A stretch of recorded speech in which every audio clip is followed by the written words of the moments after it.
Yes? No response. He just arches.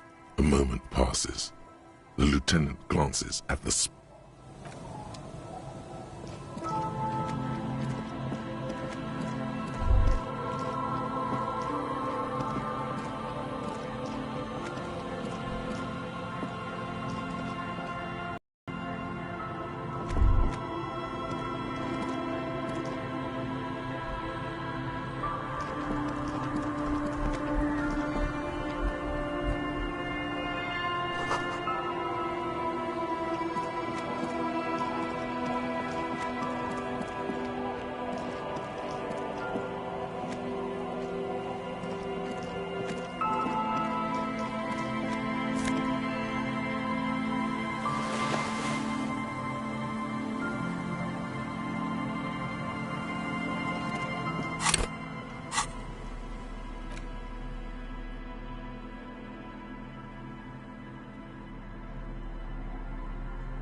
These are some wonderfully regular pants.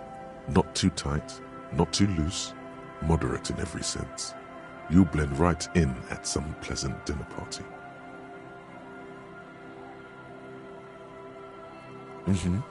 I know you do.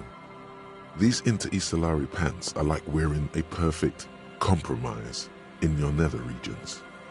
You're a little more moralist now, buddy. A little more normal, even if you didn't want to be. Makes sense. This is what wearing boring office trousers does to you.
The scruffy-haired little boy kicks a stone.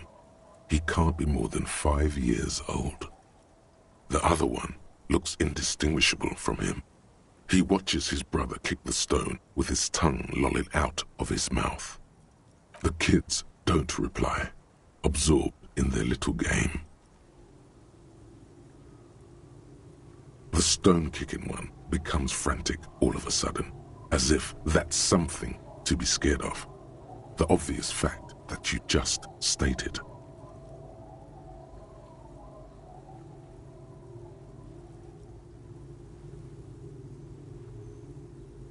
Alex, just like me.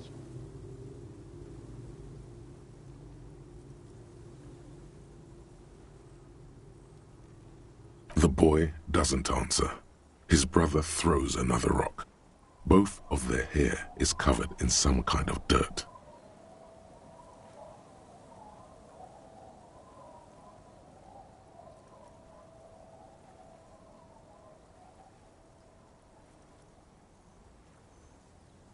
The rock kicker was just being shy, but now he's enthusiastic again.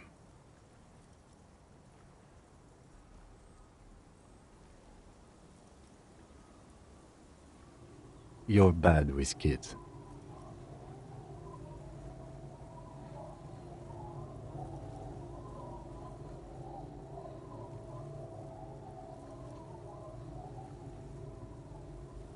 Don't worry, everyone is. How about we do some police work now? We're not getting anything here.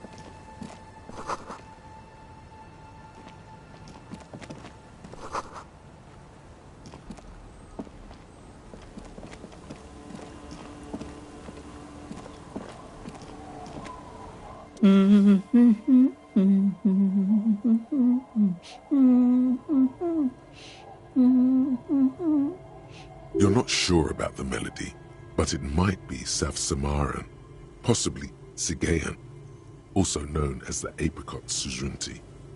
Welcome to the fishing village. Please lean in closer. I have cataracts.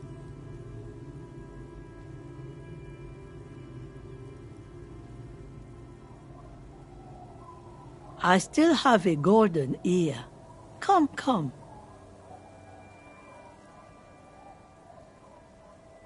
Oh, welcome, police officer. We don't cause any trouble around here. And we don't want any trouble either. We are not here to cause any trouble, madame.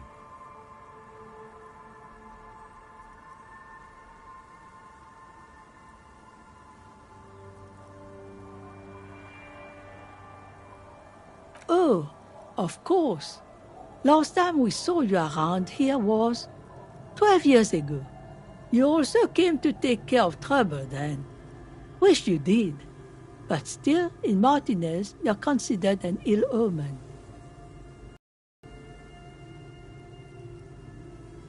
No, not you personally. I meant the RCM.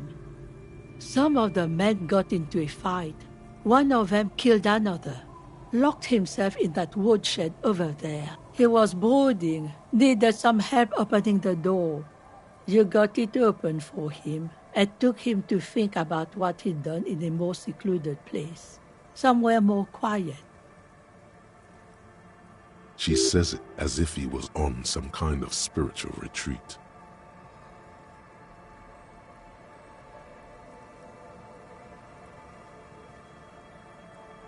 Oh, the usual. Dark tidings. Black hound. That's you, all right. A black hound licking your own heels.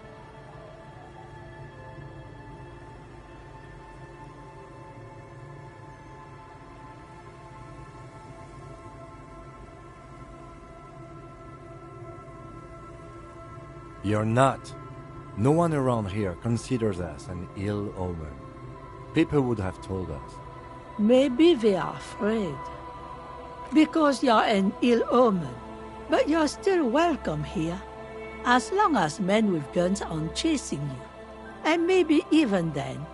Because that's the kind of fishing village we've built. I'm sorry there's not a lot of room to park the motor carriage. And not a lot of houses. Or a lot of people. My kids are long gone. Searching for treasure. So are others. Ah, look at me ramble on. What brings you to us?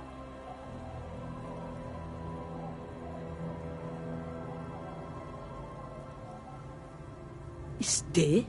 Most people here are trying to leave. That said, if lodgings is what you're looking for, I've got a free room in the shack.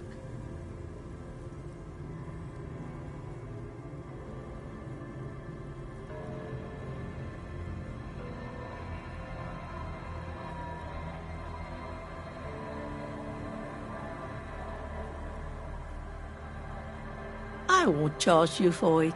Take it as a gesture of goodwill from the village to the RCM.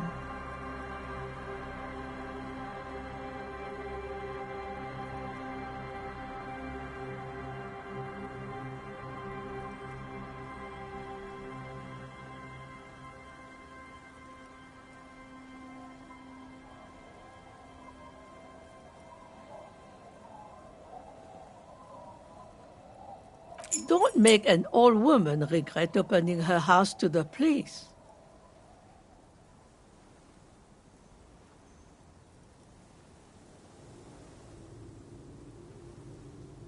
Well, if you are not in the hostel in the morning, I'll know where to find you. Here, in a shack.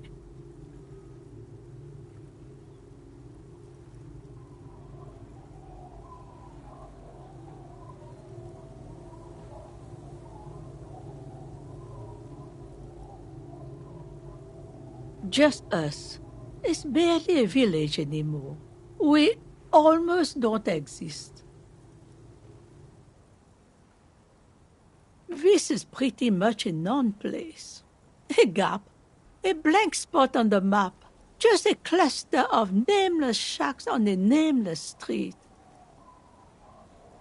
The place is so pornographically poor, it's not even funny.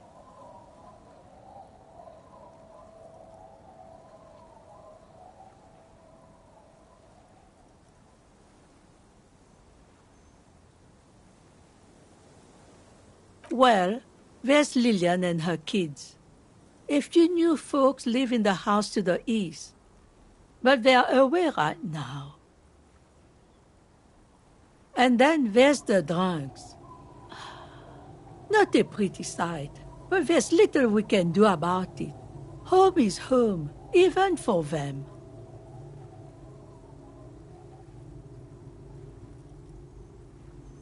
Sooner or later, you'll see for yourself. Don't have to look long to find these guys.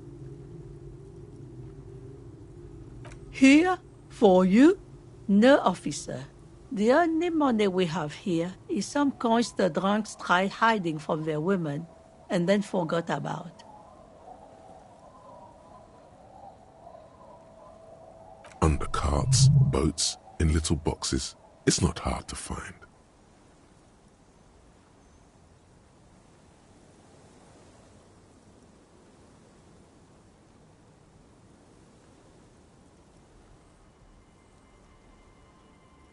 The lack of wealth is the one thing we've got in abundance. It's a cold, cynical smile. Riddles. Fits with the general ambiance here.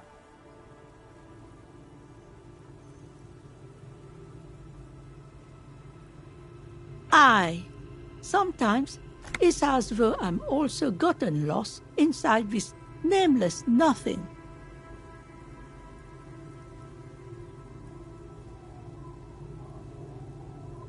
Oh, it seems to be a common theme these days.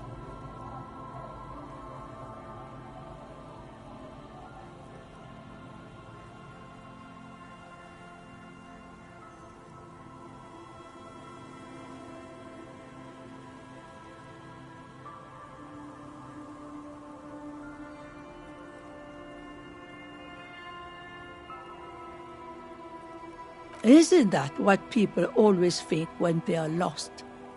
Something I can do for you to find your way, officer?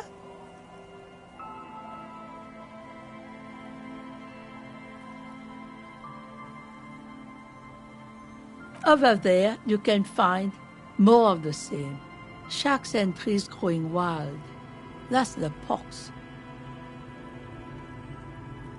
An old military hospital and its surroundings. Or it used to be. during the time of the suzerain. After the war, it was turned into a goodwill hospital for shell-shock veterans and folks looking for some quiet in the old sanatorium gardens. Now the area is crisscrossed with nameless streets and makeshift cinder block houses, shacks as far as the eye can see. The goodwill ran out. The staff left and the place was shut down. It's long gone by now.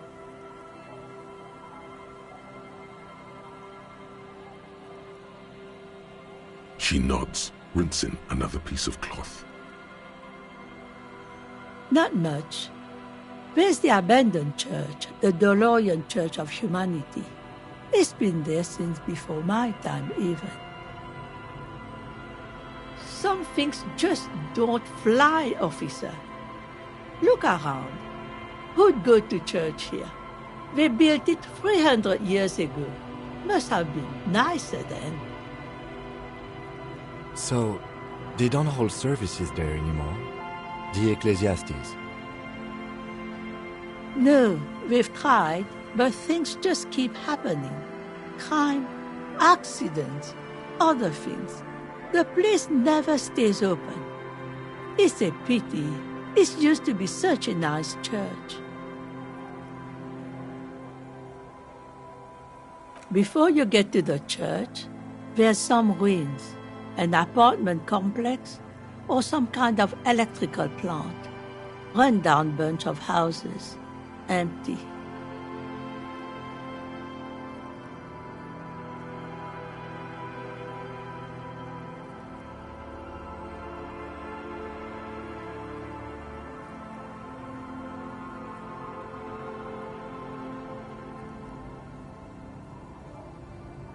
Of note, the old fish market up on the boardwalk, but it's closed.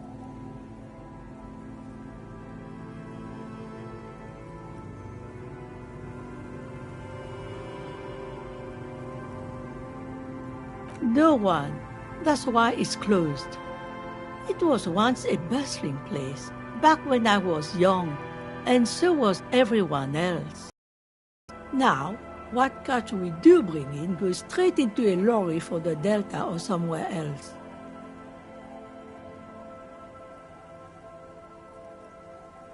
What? You're one of those real estate people with big plans? If you want a development opportunity, you can check out the abandoned building over at Land's End. Used to be a supply depot, we think, sending goods and ammo across the bay. It's jammed shut though. We tried to get in, see if there was anything to sell or scavenge, but it's impossible. And now you know everything there is to know about this coast.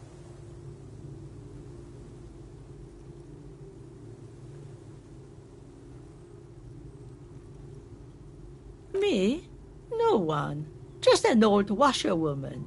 Mother called me Isabel, if that's what you're asking. And my married name is Sadie. Now it's your turn, Mr.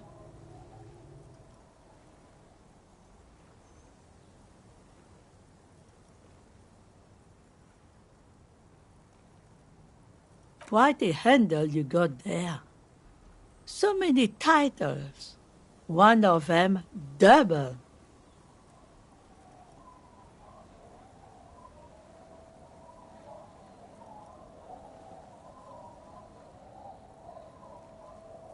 Eh? What's this about? Come now, I can't read all this scribble. Tell me what it says.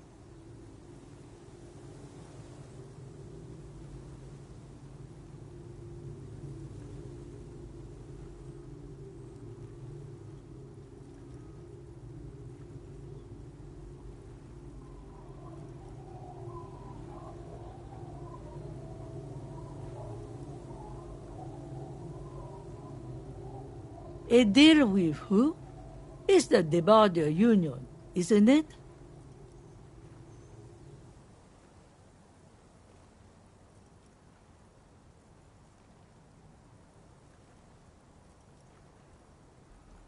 thought so. So what do the Clare brothers want this time?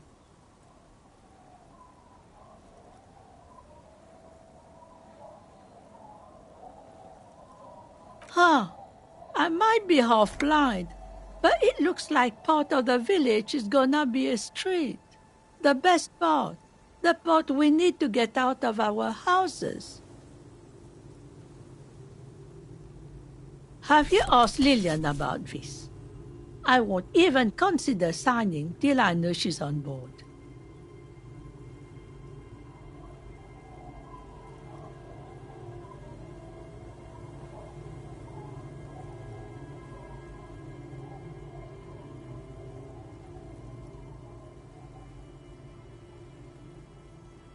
She's right over there, the dark-haired woman, leaning over the railing. Yes, you do that. God.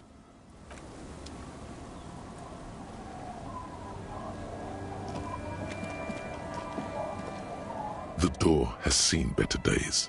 The layer of paint has started to peel off due to the salt and wind from the sea. Even the lock looks slightly rusted. I'll wait outside to give you some time and privacy to check out your new living arrangements. But just so you know, after we are done with the day, I'll still be staying in the whirling in rags for the night. We'll meet in front of the shack in the morning. The key turns with a satisfying click.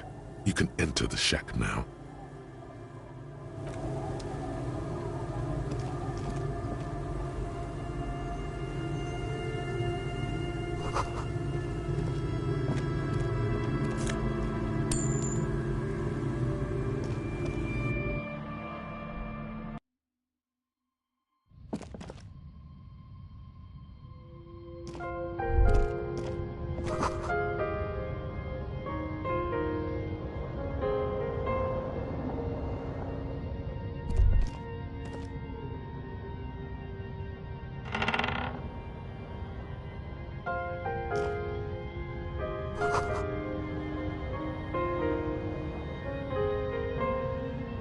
On the table, you see a bowl of water, a rough soap, and next to it, a small hand mirror. A straight razor soaks inside the wash basin.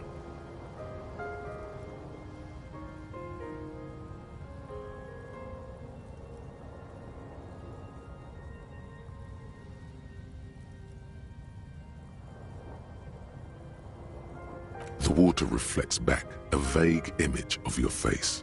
Nose bulbous and red, hair unkempt, wrinkles lining the eyes and forehead.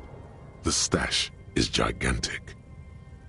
You'll be looking like a pansy without the chops. A fucking pansy. A fresh start looms ahead.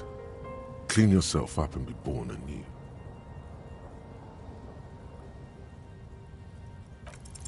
Like an artist with a brush or a master swordsman, you use the small mirror and the straight razor with some soap to remove all that unkempt hair from below the noseline. The sharp blade chafes against your skin, producing a scratching sound.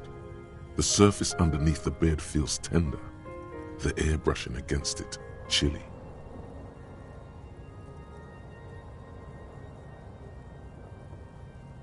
They feel so smooth, surprisingly so. A feeling of freshness overcomes you, as if you just came from a cold bath.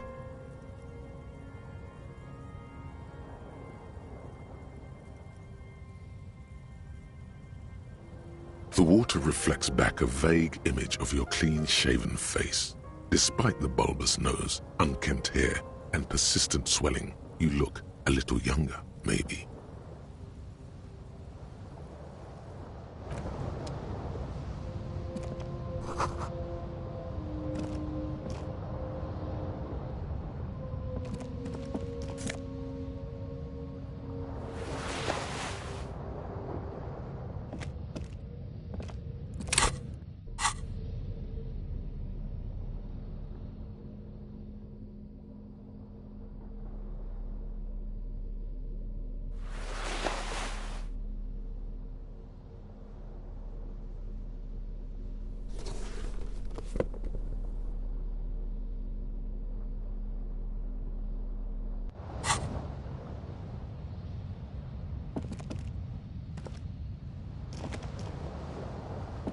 An old mirror hangs on the wall. You see your reflection in it. The expression fixed to your clean-shaven face.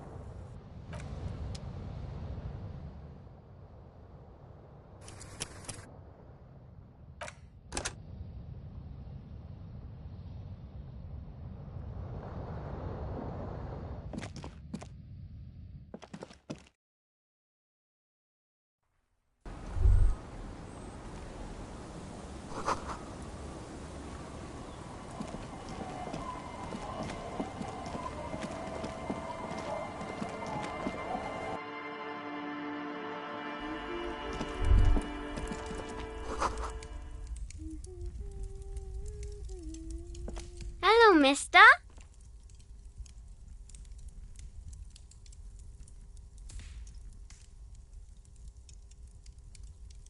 She clutches a small stuffed animal. Occasionally, she twirls it around. My mum's outside, and I don't really know about my dad.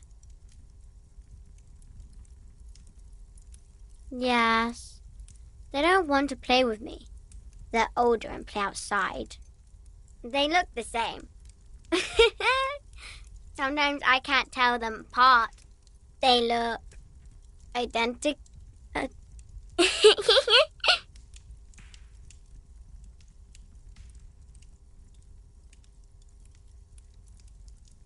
It's a grouse.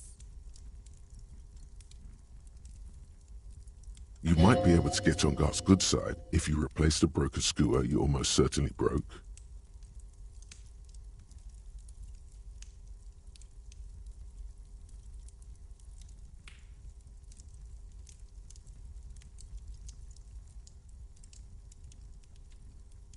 Sure, just go and get it.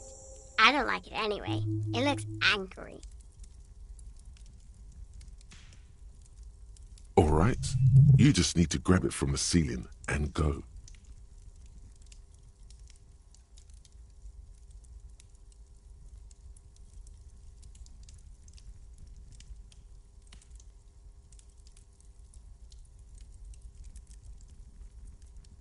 It's Lammy. He's my friend. Sort of. Like... Lambie is a stuffed lamb that, admittedly, has seen better days. One of the eye buttons is missing, and the fur is tattered in several parts.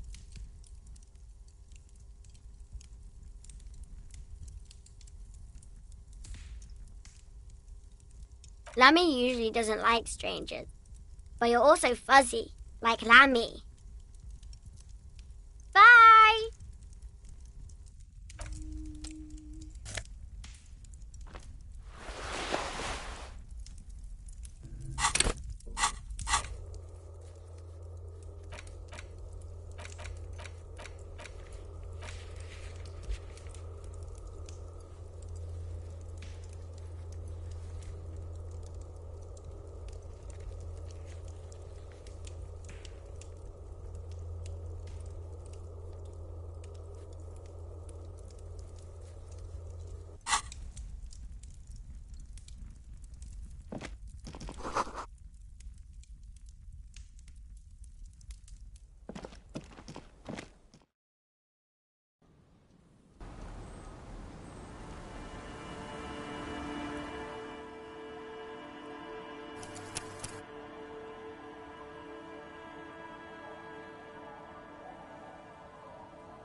can I help you?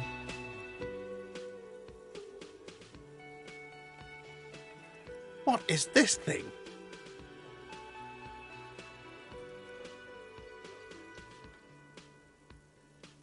What, the interior decorating kind? You know, I'm sorry. This is actually a nice bird. A competent piece of taxidermy. I can fix it to the plaque and have a new bird in the establishment, I guess? So, I don't know. Thank you. I'm gonna go with thank you.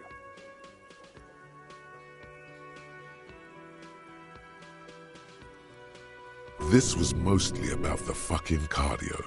Massive cardio here. You'll live till 90, or you get a heart attack from running. I feel good about our work here today. It's all about the little things, like bringing people random stuffed animals.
Oh, it's you again. Excellent. That will be 10 real for one set of magnetic dice.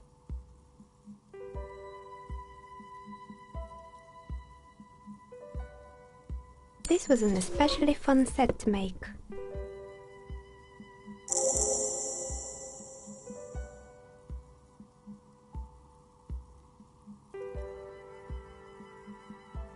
Dazzling. It's like you have a pair of tiny disco balls in your hand.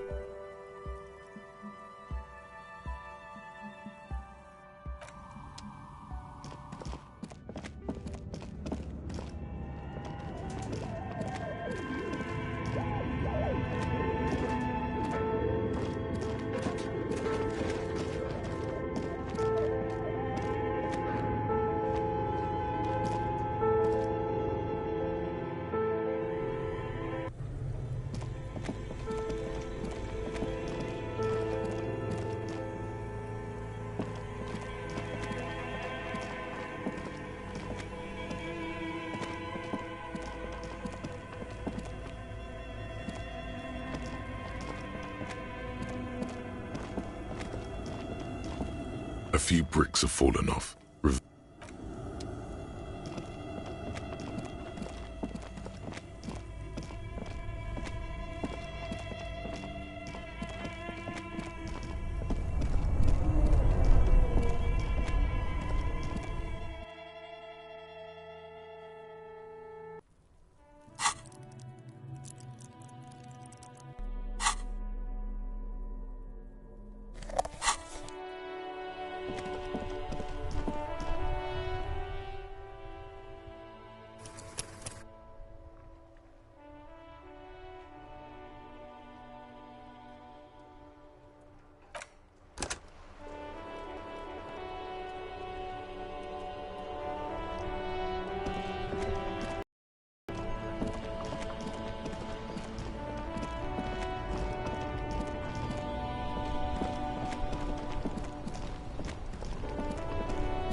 Rust peels off the bent iron posts of the swing.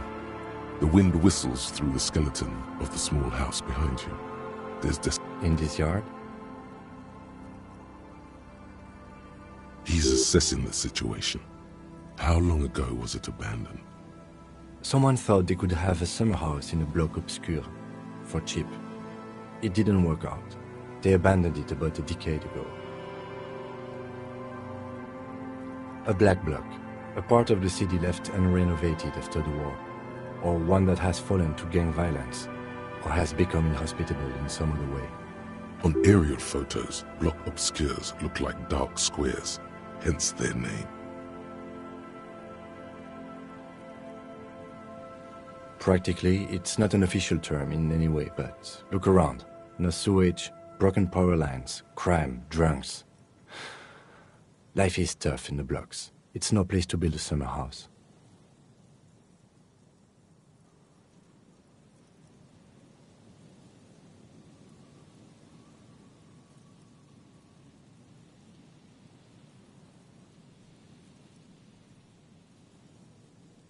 Yes, and you picked it up as part of the Jamrock Shuffle.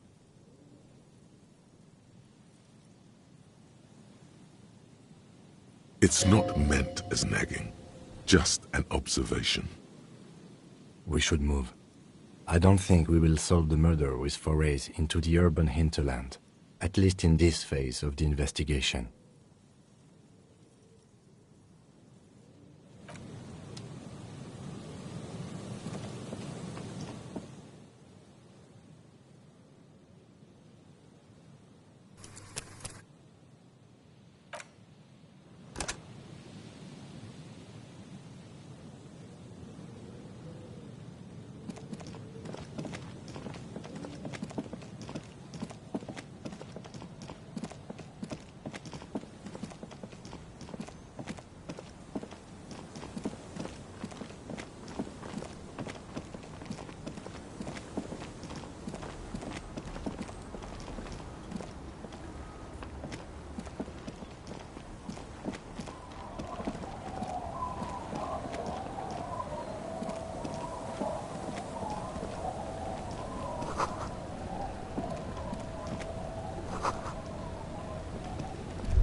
There's no way to listen to the tape without a working tape player or portal reel at hand.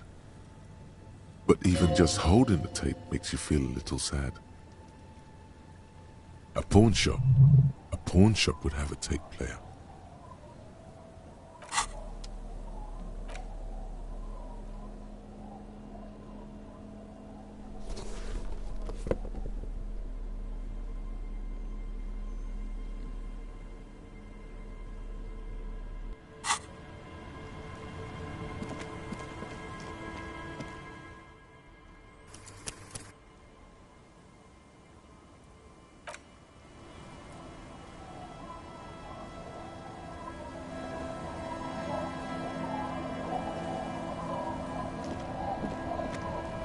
Hi, officer.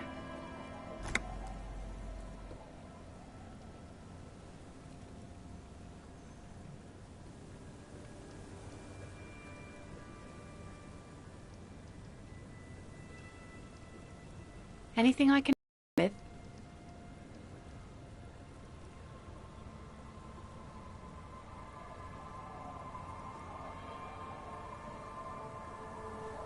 A fishing village on the seashore. This place doesn't really have a name. It's sometimes called Elysium. The sign on the street leading here is illegible. Has been since they built this place.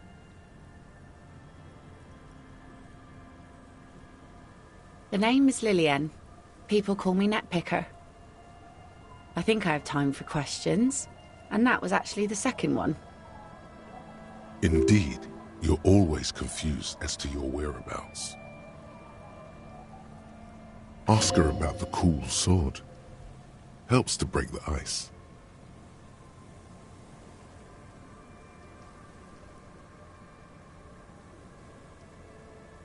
Let's see. Who are you looking for?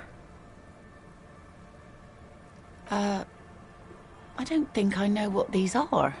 Care to elaborate?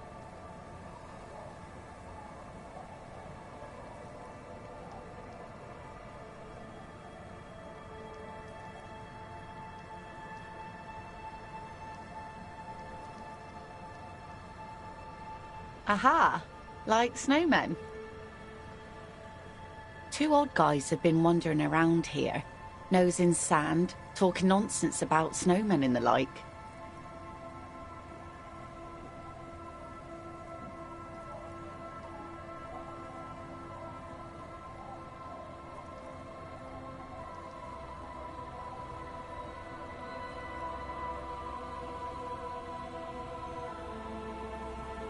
Don't really know. Further down the peninsula, I guess. I mean, that's where they were heading. Who else are you looking for besides snowmen?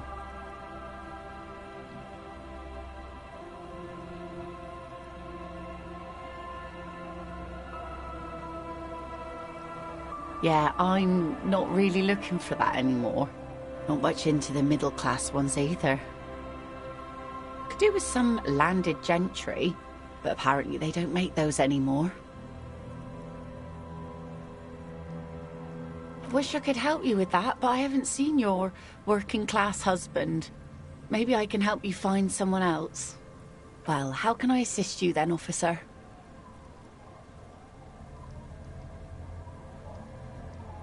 Oh? Who? Well, how can I assist you then, officer? Like I said, fish mostly.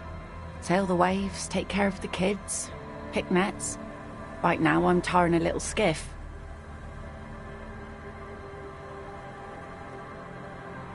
I sell the fish to people in the Delta to serve at their fancy restaurants. Authentic Insular Indian cuisine. Sometimes I also walk to the beach to see what the sea has given up. The sea is full of surprises. Wood, pieces of glass. Every once in a while we see dead bodies. Human, animal, fish, other odd sea creatures. A mine washed ashore once. Bottles, drugs also. Lost cargo in general. Most of the time it's just wood and glass. All right. Major choice moment. You only get to ask one thing. It would be weird to say them all. Choose wisely. Well, you're barking under the wrong tree then, officer. I have no interest in floaters. Seen enough of them in my life already. Very unattractive bunch.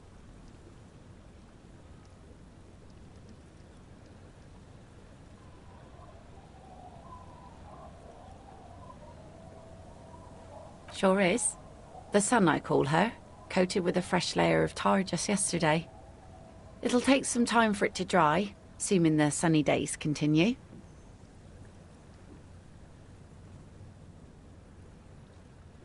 Aye. Sunny days. You got a problem with that? No, ma'am. We have no quarrel with sunny days. Good. It would have been bad news had it turned out it wasn't a sunny day. Bad news for the skiff, bad news for the nets, bad news... There's a moment's silence. She looks at the slushy snow melt on the yellow belly of the boat.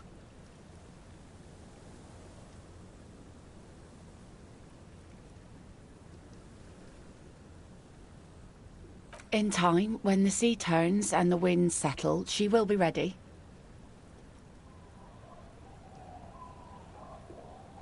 My prediction, it will be at least 2 days.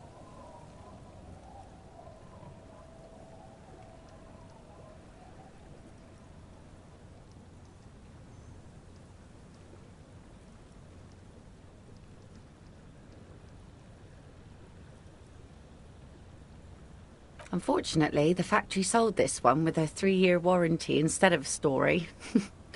It's to intimidate folks, mostly.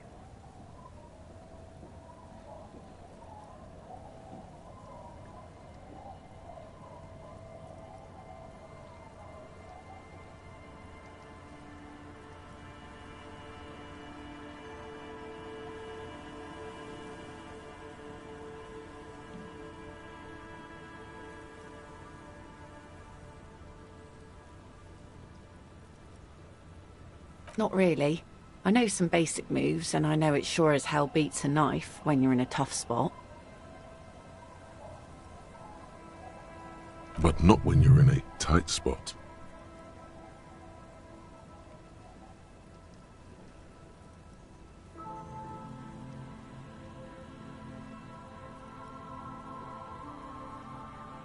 Guns are expensive and fragile, I think.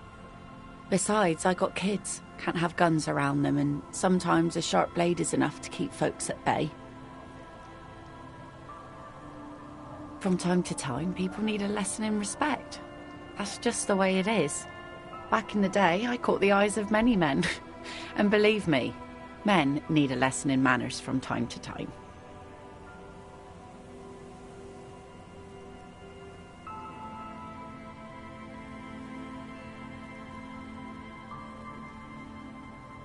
What makes you think we haven't? The truth is that almost everyone in this life is scared and tired and stupid and too dull for that. That goes for men too. But they put on an act for us.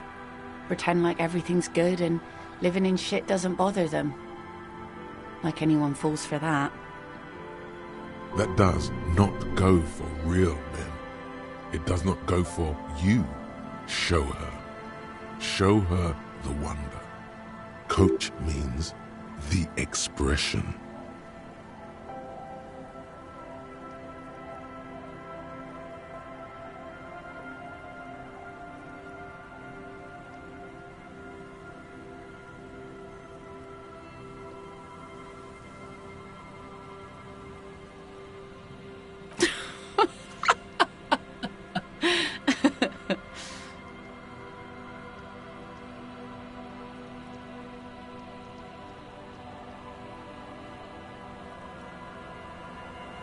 Sure. It looks as if you could face down any horror in the world with that same unchanging grin. It's like a shield. The traces of her laughter are still there, in her eyes, fading fast.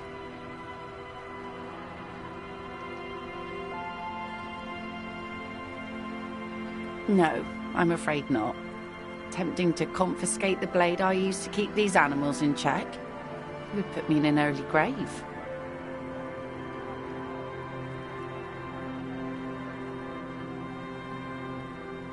Some went to patch their wounds, their lesson learned. Others were more thick-headed. And one of them, I ended up marrying.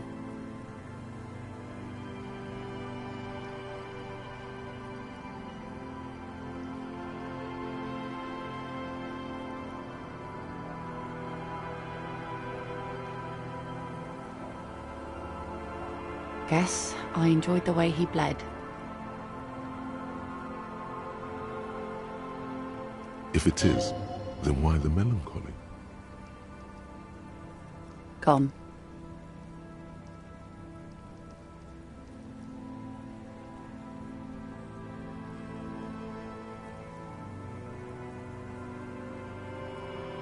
To the waves.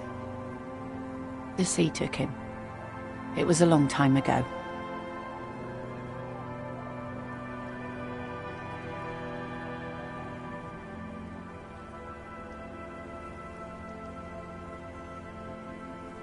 Who knows? Maybe he fell over. He didn't respect the sea. Went out there, drunk like a skunk, and sure enough, one day the boat was found floating empty. The bloated corpse turned up 2 weeks later. Now, before you tell me how sorry you are for my loss, know that it was 4 years ago, and I've moved on. There's only so much mourning you can do for a drunk with sinewy muscles. She really liked those muscles, though. It's in the way she pronounces sinewy.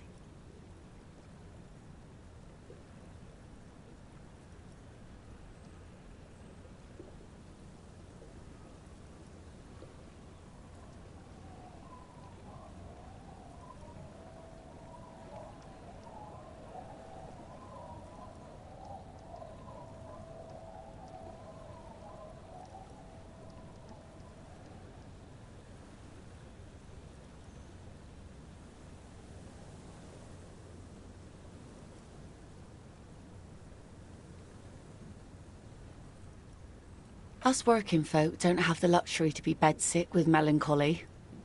I buried him, mourned for an appropriate amount of time, and went on. Life didn't really change that much for me and the kids.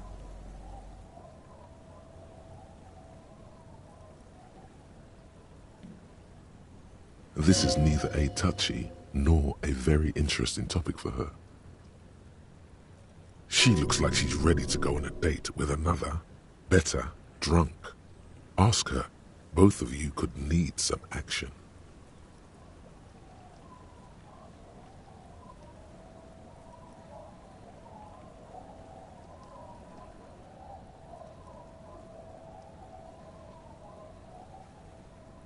Are you? This says by signing I agree to living with construction noise. What exactly is the union building?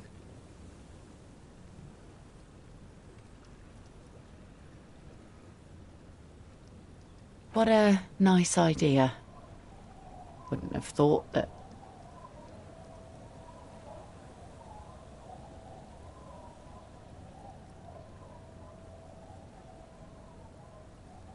He has a pen and everything.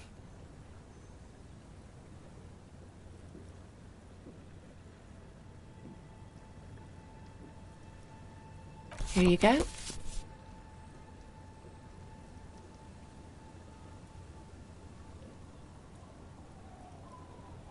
You're welcome.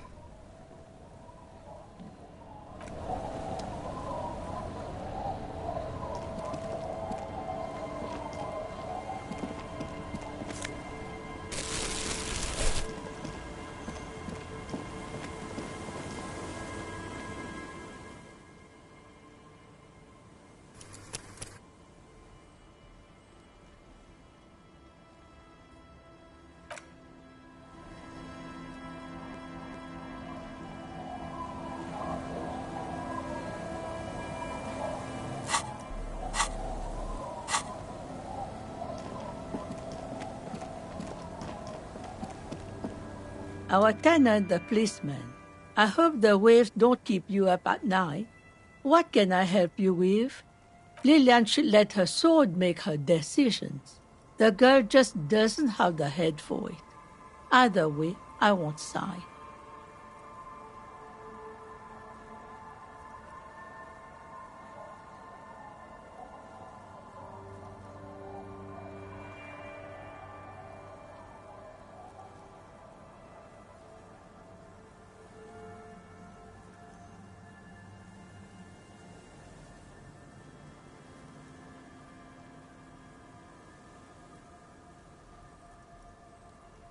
You need to check your facts, officer.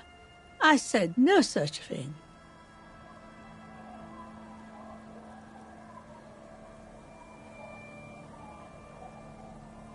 True. She only said she wouldn't even consider signing before Elysium.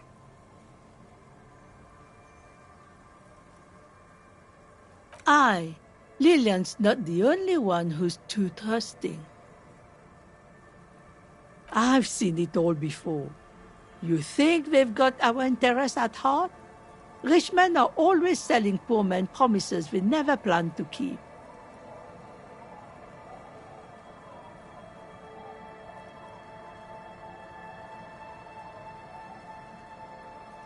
Then the poor get pushed out of their homes and the rich get a little richer. That's the way it goes. So no, I don't trust the fat man. And neither should you.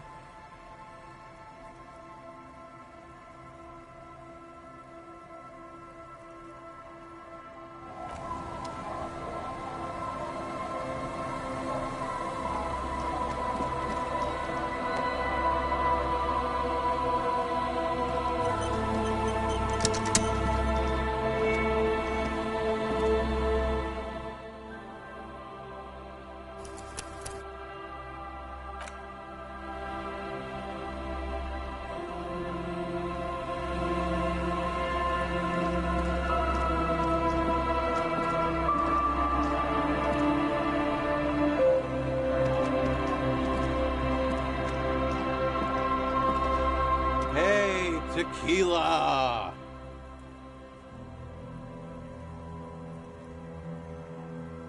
Good to see you. How's business? How's the whole reality situation treating you? So what's happening?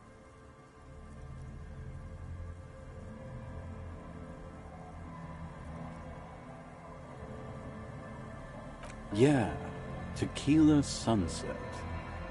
Good. These people know your true name. Looks like it has preceded you, Mr. Sunset. More on that later.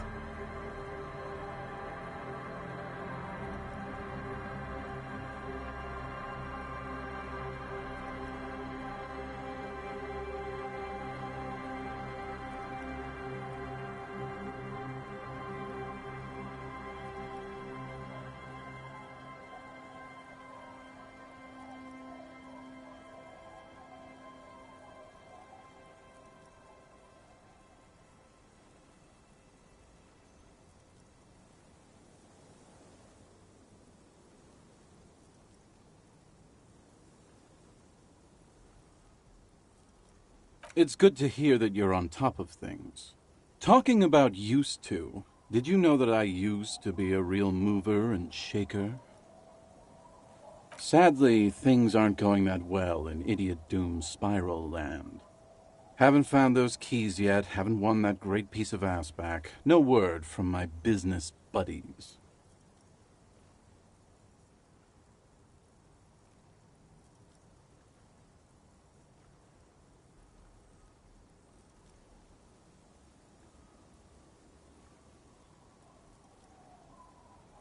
We are saving the world. Please! Please don't go! Don't go! Okay, we're drinking. We're drinking alcohol. That's what we're doing. I tried to save the world once, a long time ago, with Enterprise. So now it's a pirate's life for me.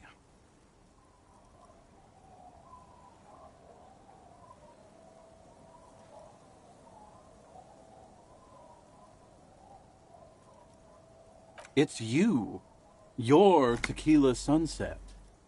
We've met before. Don't you remember? No, you sure don't. Aha. Do you want to know how Tequila Sunset came? Tequila. Tequila Sunset. Something ominous there.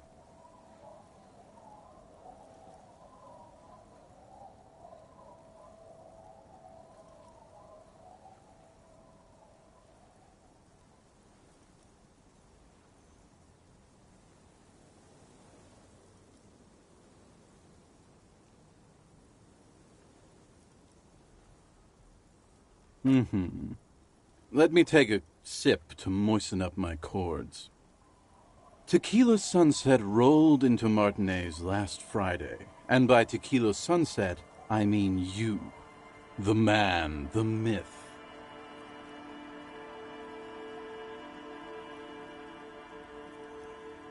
Hey, let's not jump ahead of ourselves. This is your story. Stop interrupting. You got here on Friday to solve a case, hoping to be the early bird who gets the worm. And by the worm, I mean the buzz. Because as far as I know, all you did was get piss drunk. Word on the street is you went around the local hostel telling people that you're a police officer, and that it would be really fucked up if you shot yourself in the head right in front of them. That's pretty high concept, if you ask me. Oh yeah, that's totally your style. The lieutenant's brow is furrowed. He's listening as casually as he can.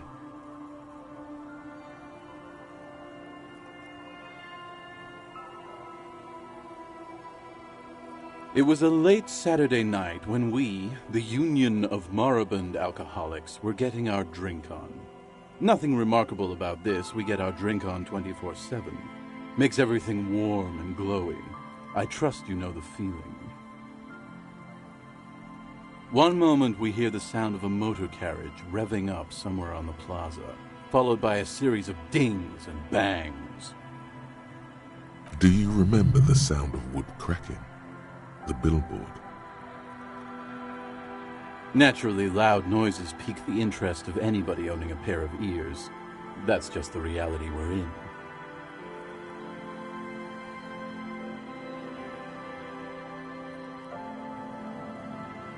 Anyway, there was a brief silence, a gasp of silence, if you will, followed by a real commotion.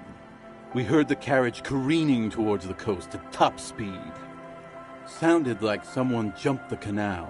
We grabbed our brewskis and rushed to the jetty. Never underestimate the speed of an alcoholic.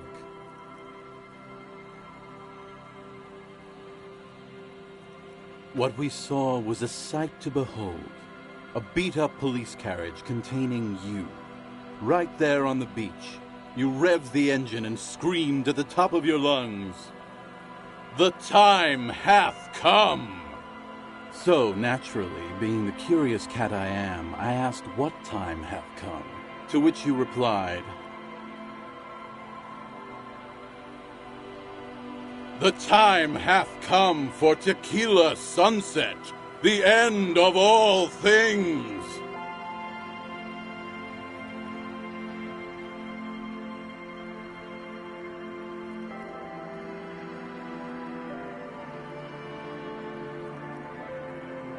Your reality contracted. You jammed the pedal, plowed right off the jetty, and through the ice. Your hands cramp on the steering levers. We ran towards the ice whilst you crawled your way out, miraculously unhurt, covered in seaweed and shit. When we finally got there, you were sitting on the beach crying. You said that your badge and uniform were in the car. It was too late to get in there, though. The carriage had sunk too deep. Recognizing a brother in need, we offered our condolences and invited you to party with us, which you naturally agreed to. We asked about the whole tequila sunset thing, and you told us it was your name now and insisted that we all call you that from then on.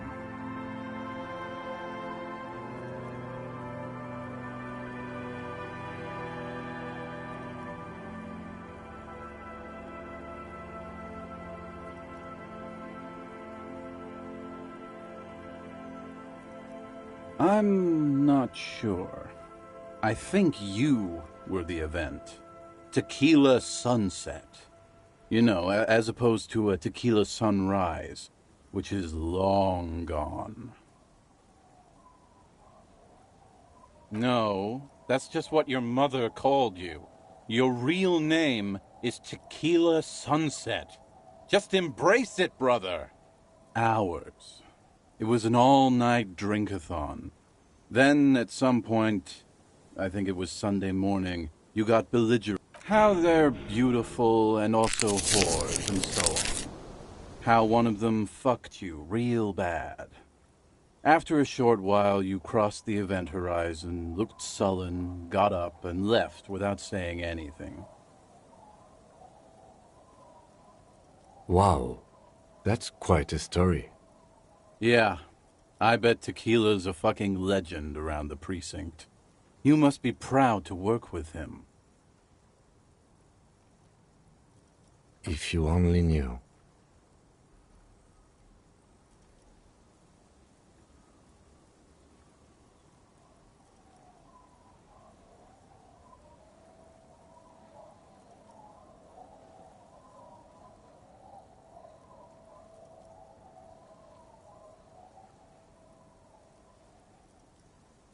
You were pretty vague about it, but you kept saying you got fucked real hard, and that we've all been fucked too.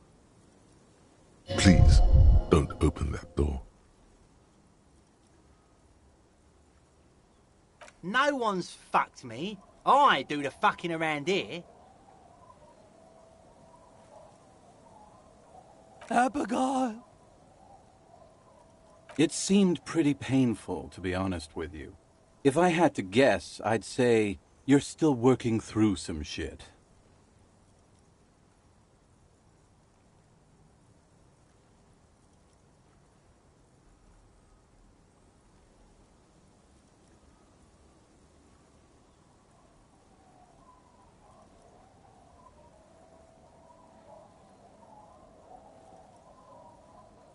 Beside your gun and your badge, you said something about your hope or heart or something.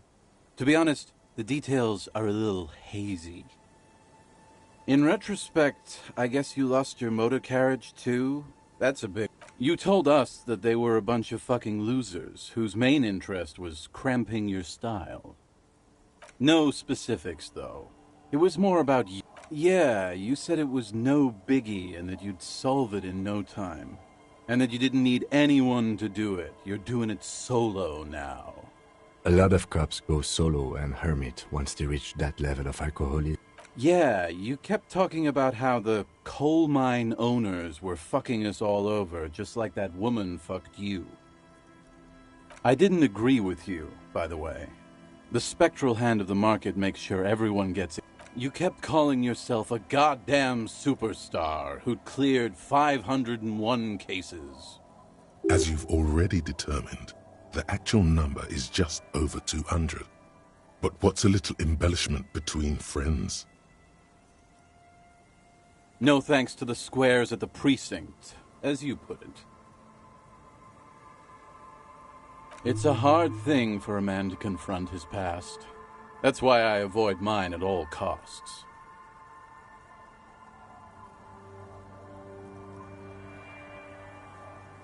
Whoop-de-doo. So now I'm a fucking storyteller. Right, why not? Better than a beach bum. It depends, really. Are you willing to help me out? The gleam in his eyes and the slouch in his posture is so incredibly familiar. You might get scammed here.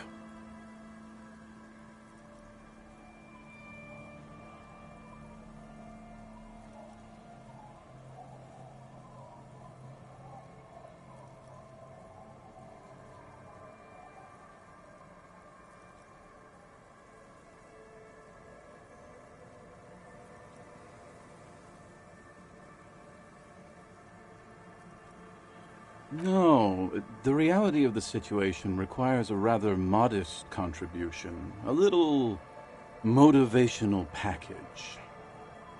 Booze! Did you already forget our party? The thing I relayed to you earlier. So, have you got anything for good old idiot Doom Spiral? Not much, but it will do. Hey, Spiral Boy, you gonna share that? Don't call Abigail! Shut up, guys. I'm telling a story here. Something happened to you. Something happened to me, too. My actual name is George. I was once a reasonably high net worth individual. A founder/junior partner at a high-concept creative services agency. When my story begins, I had just landed I used the profits from my agency to finance what I called a cultural incubator. Abstract value generation, value per person, high-concept stuff. I developed the paradigm, worked within the paradigm, but the burden of leadership weighed heavily on me. So I went jogging every so often to keep myself sane.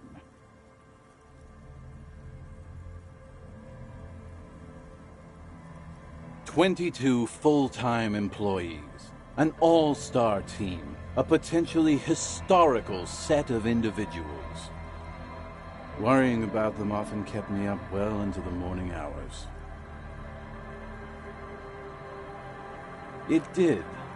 With my trusty Sansarique tracksuit, I felt like I could conquer the world. But now dreams are worn thin, much like my tracksuit. One day I left on my evening run. As you may know, it's impossible to clear your head when you're distracted by the sound of keys jangling in your pockets. Eyes are clouded, his dilated blood vessels encircling his irises like stinging brambles. His eyes are your eyes. So I removed the key ring and put the keys for the front gate and the apartment into different pockets to stop the jangling, you see? At least, that was the plan. I was halfway done with my usual lap when it started to rain. The reality situation became very wet, very quickly.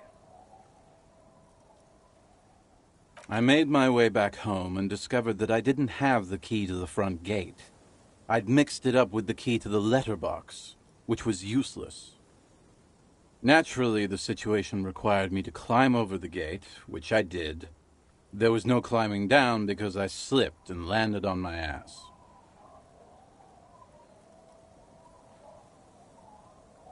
Ouch, indeed. Reality was looking rather grim just then. Me lying on my ass in a mud pit in the middle of a heavy shower. But when life knocked me down, I always got up. So I made my way across the yard.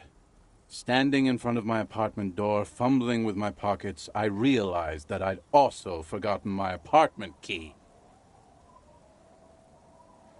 I rang my neighbors' buzzers. It was late, and most of them didn't even answer. Those who did assumed I was trying to sell them something and hung up before I could even explain the situation. People are naturally wary of ad men, you see. One moment someone chats you up, 5 minutes later you've bought a box of edible lingerie and a strap-on. I don't begrudge them, especially since I was known to be one of the best. Just then, I experienced a moment of clarity. I still had the key to my office. I could wait out the storm there. But when I reached my office, I remembered that I'd asked one of my producers to change the locks that day. And since I hired only the best, he'd already done it, and I couldn't get in.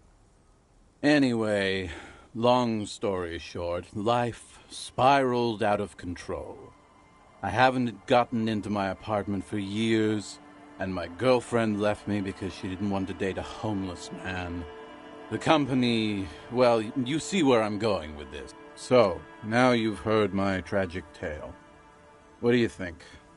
Like nothing you've ever heard, huh?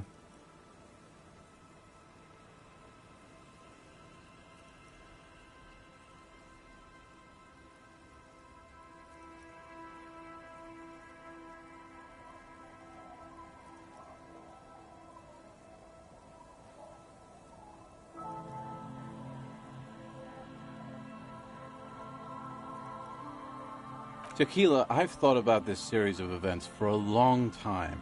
If there was anything else to it, I would have thought of it by now. Why didn't you go to the authorities? Well, at one point they came to me, but, you know, I didn't have any ID on me, so they tossed me in jail for 2 days. I can't say it increased my faith in the RCM. No offense, gentlemen.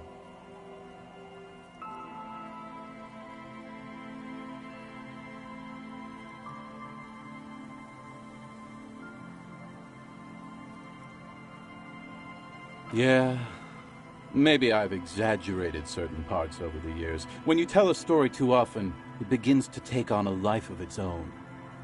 But what matters is that it's true to my subjective experience. Anyway, that was all the story one bottle gets you. Almost empty, this one. Truly, he has the soul of an artist.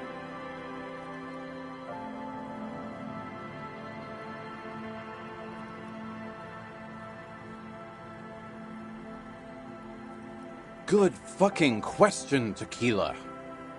If I knew the answer, you think I'd be hanging out on a beach in this formerly premium but now extremely dirty two-piece lycra tracksuit?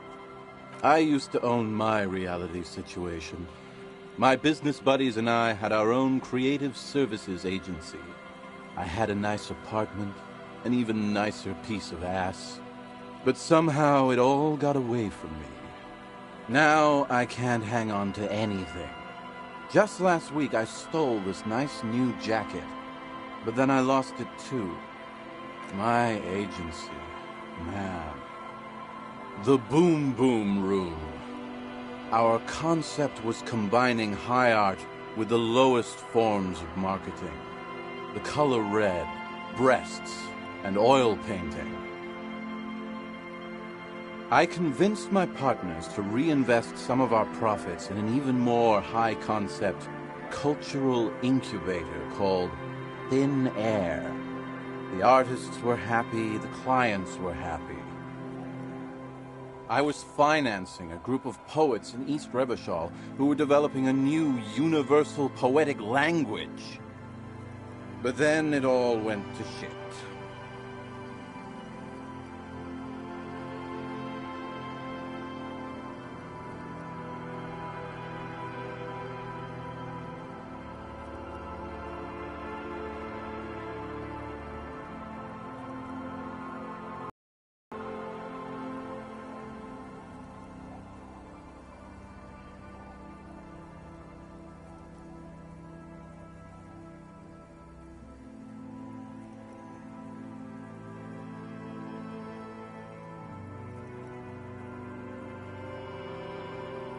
I know! It was fucking awesome! Too bad I went on a jog, unleashing a cascade of doom that washed it all away. What? You've never seen 100% Lycra before? Go on, feel that primo. Pretty nice, huh? This might be one of the last of its kind.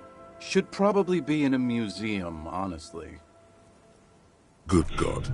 It's nearly impossible to describe how dirty this texture is. It's like rubbing two jellyfish skins together.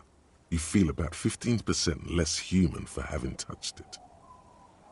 Randomized trials have also found Lycra, TM, to be associated with a number of exotic, highly malignant cancers, so you also have that to look forward to. And then there's the smell. But you don't even want to think about that. Wow, you're lucky. He never lets me feel it. That's because your paws are fucking filthy, Rosie. We're right next to the bay. You could wash them any time. My fellow members of the Union of Moribund Alcoholics? They're exactly what they look like. Hey, tequila! You want to buy some speed? Shut the fuck up, Rosemary. He's a cop, remember? I thought he was a cool cop. Don't call Abigail. And this is Abs. So yeah, that's basically us. We drink together.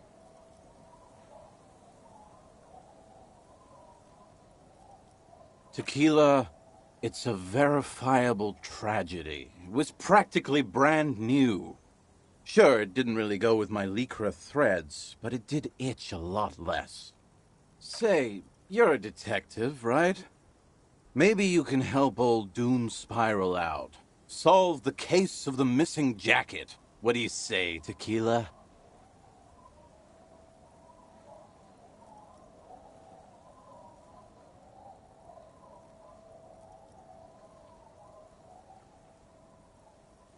Yeah, exactly. You're here to serve, right? If I knew where I lost it, don't you think I'd have it? I mean, maybe I was up by the boardwalk, or walking along the beach, or checking out the abandoned fish market. Somewhere north of here, that's for sure. You could ask around, see if anyone's seen it. I'm all ears, Tequila. I do. But as you can see, my fuel tank is running quite low. If you catch my drift.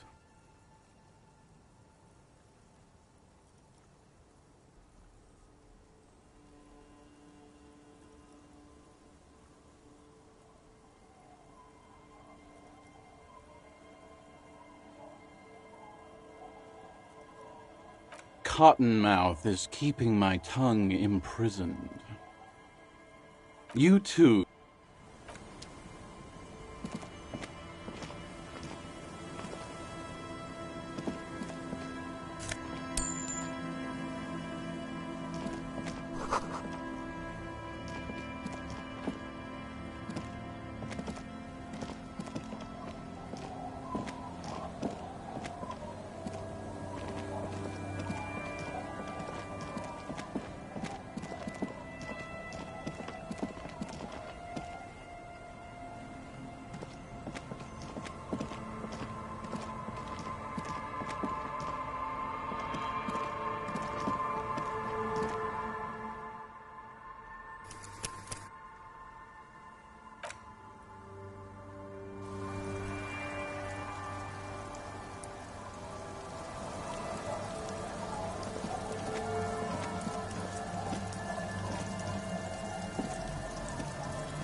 Good to see you, friend.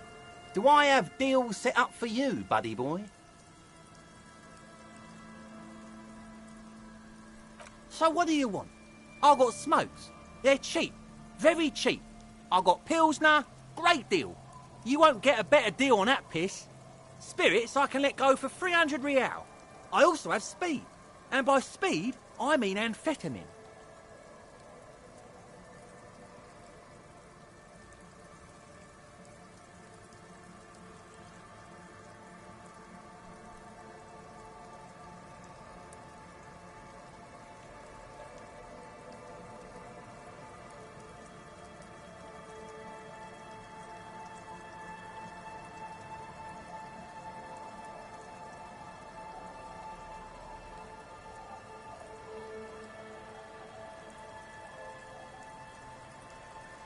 Bottoms up, Captain.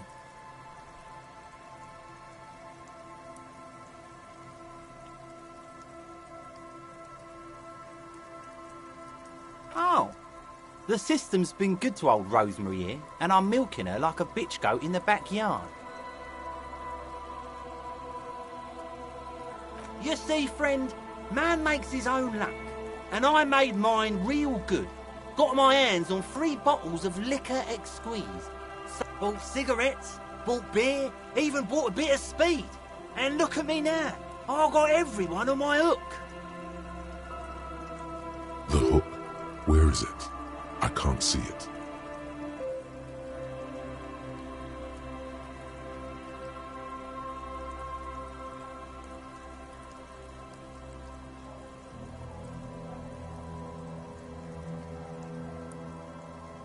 Of course, of course, of course. It is what it is, you know. What it's always been. People, buddy boy. It's the people. See, friend, it's real valuable. Worth every real, if you catch my drift. Got it from a bit of a business venture.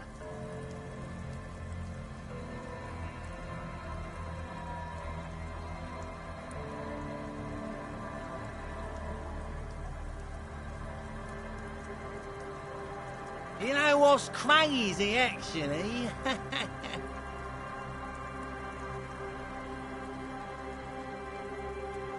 He's finding it difficult to focus his watery gaze. What?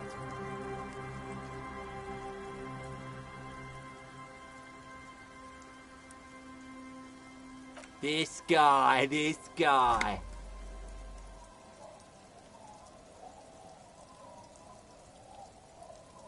Oh, this is medicinal spirits. The good stuff. Got it from the doctor's office. I got one of those scientific ampoules a few months ago. Torpedo, they call it. It's supposed to keep a man from taking a drink. Didn't stop me for shit, that's for sure. 5 lemons with half a pack of butter and you're good to go.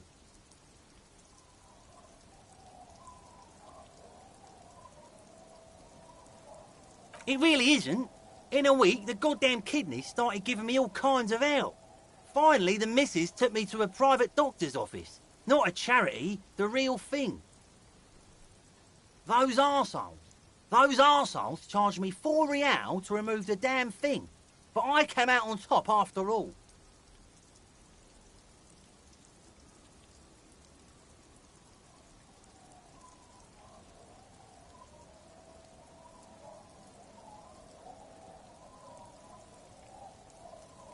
The idiots left me alone in there. Now, I used to teach high school biology. I know what doctors use to preserve dead thingies. Like 3 cans of this blue medicinal stuff from the back room. Threw the snakes out and voila! What's left is this beautiful blue stuff. 98.7% almost pure alcohol. 2 I already sold to these fine gentlemen here. But this last one is yours for 3 real, if you want it.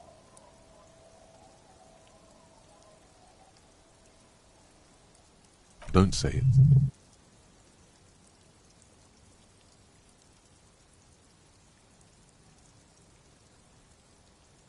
£3 and it's yours, friend. The deal of a lifetime. Well done. You got it.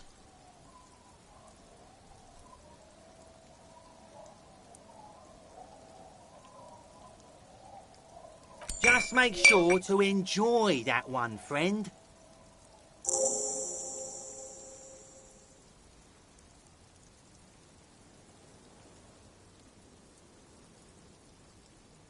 In the civilised world, it's a custom to tip the shopkeep, friend. But come back anyway.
The noxious odor emanating from the drunken man is strong and familiar.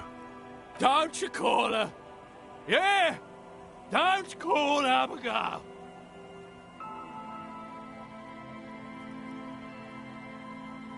Abigail. Oh, Abigail. Abigail. Don't you fucking call Abigail. Never thought you'd see such a thing in your life. But this guy's a little too drunk. Don't call Abigail!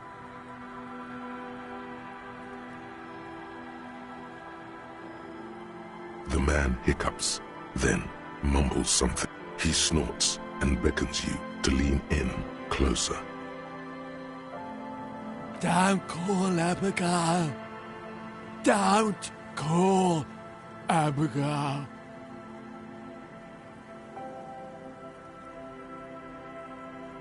There's no use in yelling at drunks. He's barely holding it together. The drunk man starts coughing a really disgusting hacking. Don't you fucking call her! Hear me? Abigail? Don't call.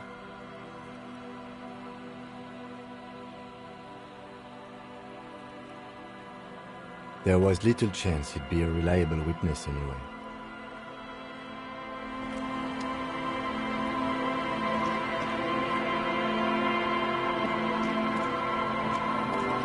Tequila sunset.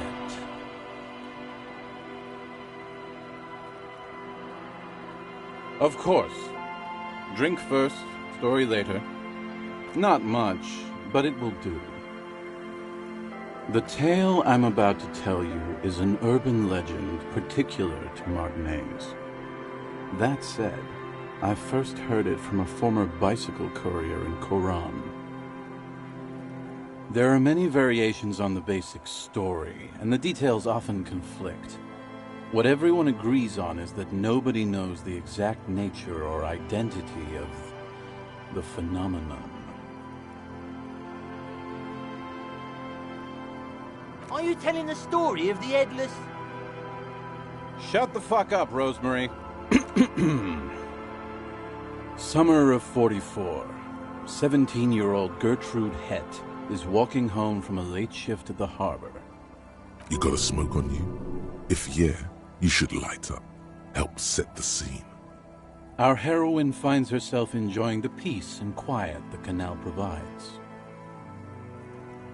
What she doesn't know is that her peace is about to be shattered. From behind her comes the clattering of hooves. Startled, she turns around, and what does she see? A headless man, wearing a fawn tracksuit, riding a horse. That's right, it's the Headless Fawn Rider. Rumored to be searching for his legendary fawn cap that went missing when he lost his head.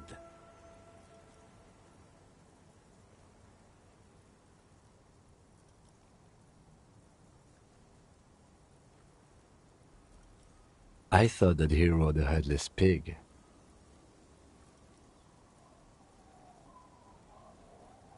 Well, there are many versions of this story, the most peculiar of which has the headless fawn rider riding on the back of another headless man.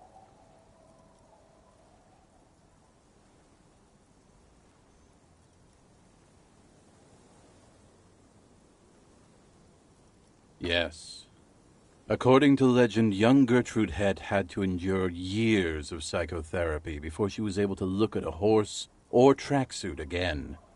And she's one of the lucky. Gertrude Het may have been the first to witness the Headless Fawn Rider, but she wasn't the last. Oh no. Tell him about the two feminists by the locks.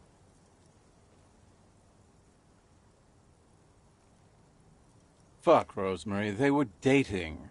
No one said they were feminists. Everyone always misremembering this stuff. This wouldn't be the De Ponte Delgado case, would it? What? You know it? I've read the case file.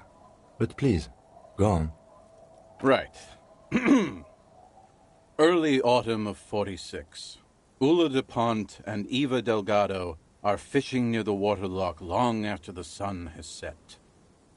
The wind picks up. A sky already dark now blackens.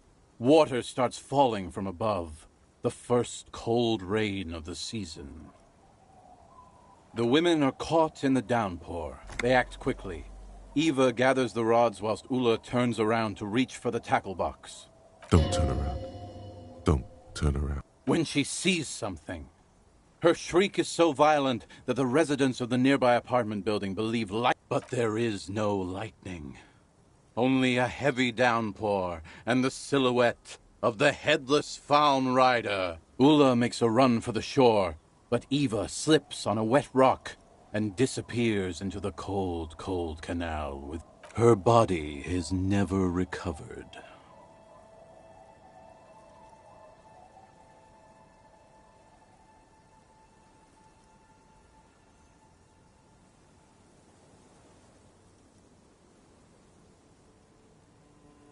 Naturally, Ulla de Ponte became the prime suspect in the disappearance of Eva Delgado. De Ponte maintained that it was the so-called Headless Fawn Rider and that she ran, fearing for her life. During the investigation, it became apparent that there was a love triangle, the third party being some small-time businessman. I don't remember the exact details. The leading theory was that an argument broke out on the jetty and De Ponte pushed Delgado into the canal. No. She committed suicide before she could be taken into custody. They found her in the bathroom with a rifle, her face slowly peeling off the ceiling. Not a pretty scene. Man, that's some grisly detail. Oh well. Here's... Anyway, that's the story of the Headless Fawn Rider. Pretty crazy, huh?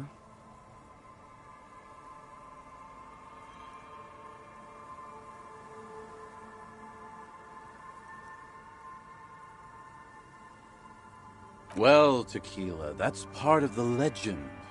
No one knows for sure. Some say he was an undercover cop who blew his cover and got beheaded by the vicious gang he had infiltrated. Now he rides, searching for his lost found cap, plotting revenge. O headless brother, where art thou? Others claim he was a professional jockey who veered off course during a steeplechase, ended up in somebody's backyard, and got decapitated by an exceptionally taut clothesline. Even decapitation couldn't stop his commitment to the sport. Are you that committed? Personally, I think he was just some guy who hanged himself from a really tall tree, and the fall was so violent that his head came clean off. Coincidentally, at that exact moment, a horse happened to pass under him, and his beheaded corpse mounted it, where it remains to this day. For some reason, this does strike you as the most plausible theory of them all.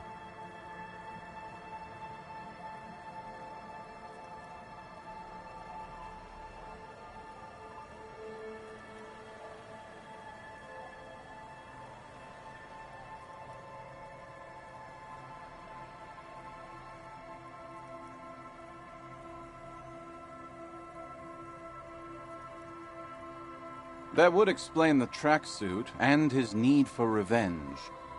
Not sure how the horse fits in, though. I don't know. Anyway, to each his own. You want to hear any other stories?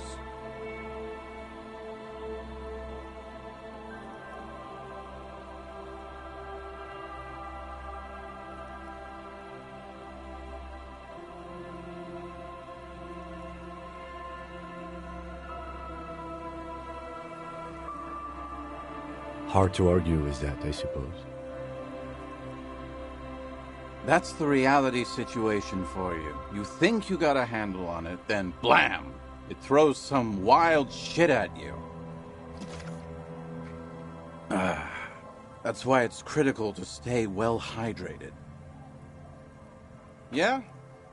Why don't you go eat shit, Tequila? There's no way you know a better one than that.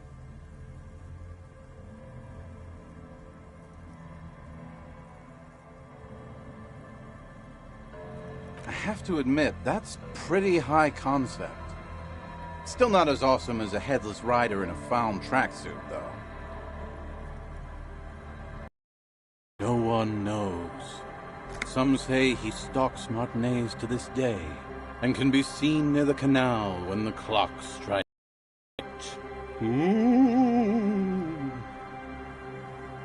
He won't, though, because it's just a stupid legend. Aye, I saw him one night when I was right shit-faced.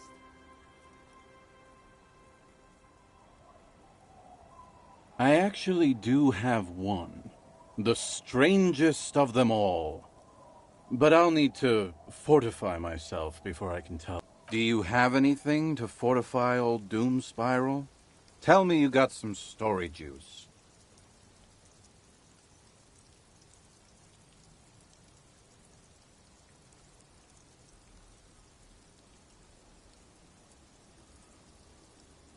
No. Contrary to popular belief, I enjoy being alive. It's very hard to tell a story when one's mouth is dry.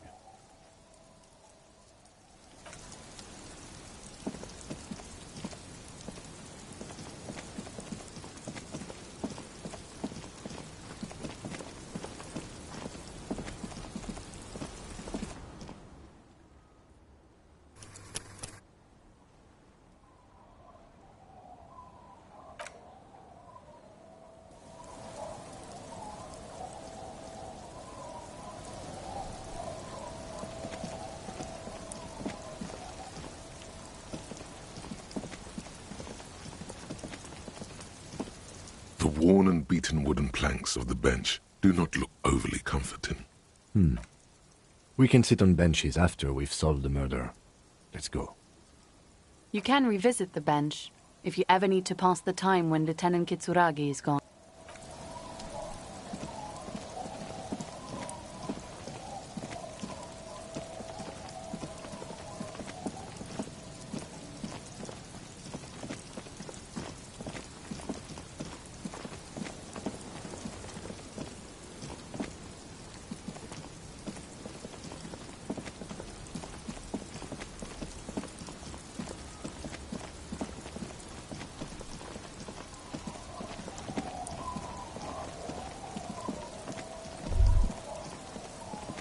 drop in temperature, an easy flow of air, an empty street. Before you, a thoroughfare unjammed with lorries. No more drivers smoking on hitch steps. Just silence.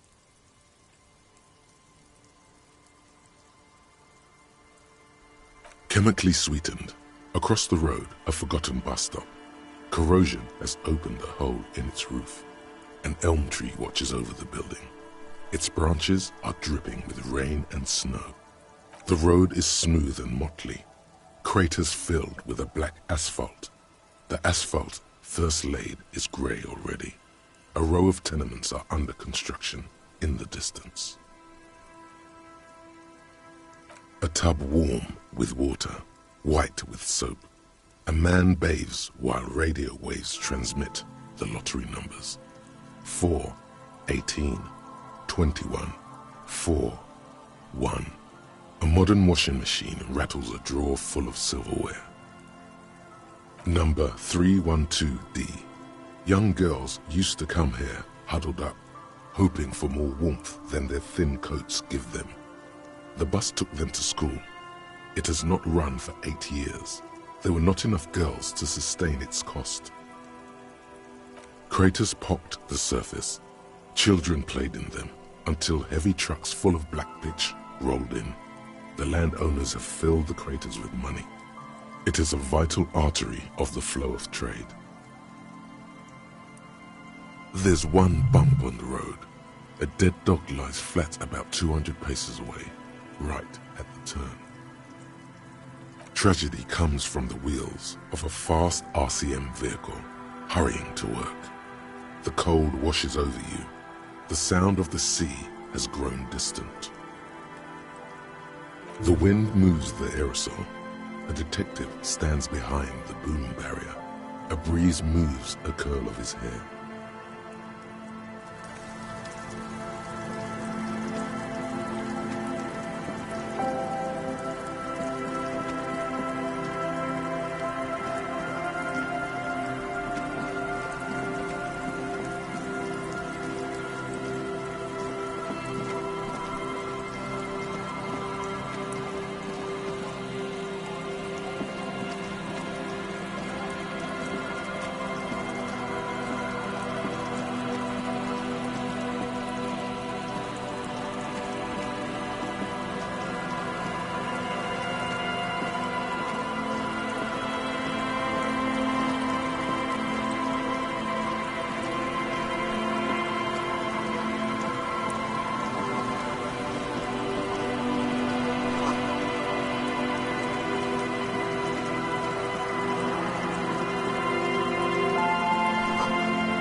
heavy wooden doors, more than twice your height, stand shut in front of you.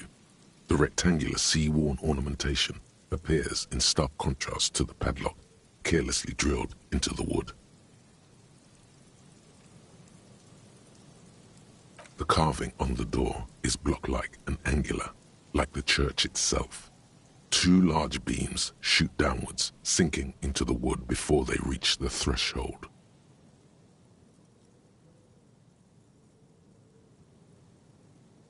The surface is smooth from the wind, but moist to the touch.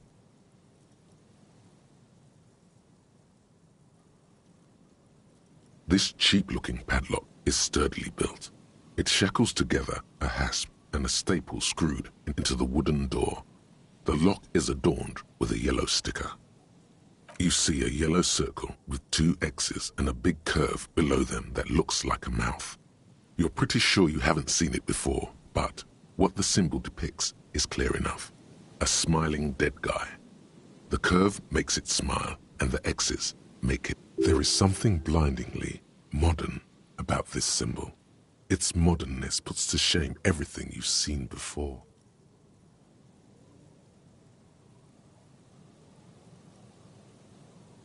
It's the contrast between the cheery, chemical yellow and the rigor mortis. As if the cheery guy didn't know he was dead, or the dead guy didn't care that he was. Either way, he takes off his glasses and uses a blue handkerchief to thoroughly wipe them clean before inspecting the sticker. Then he looks up, pauses, and replies. No. Looks like a dead man smiling. Suggests junior delinquency. I haven't seen that sticker before, and I'm not a youth.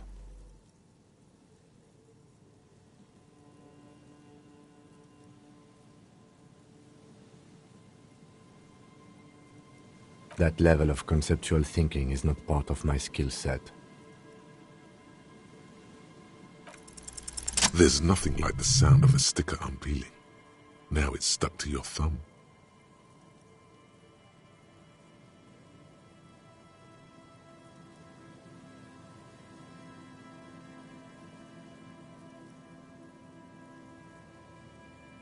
Looks like today was a gold star day. The padlock passes through a staple that's been hastily attached to the wood. Closer inspection reveals that one of the screws is not a screw at all, but a nail. The work has been done recently and is unprofessional, to say the least. Should you want to get through, it might be easier to just pry the whole thing off.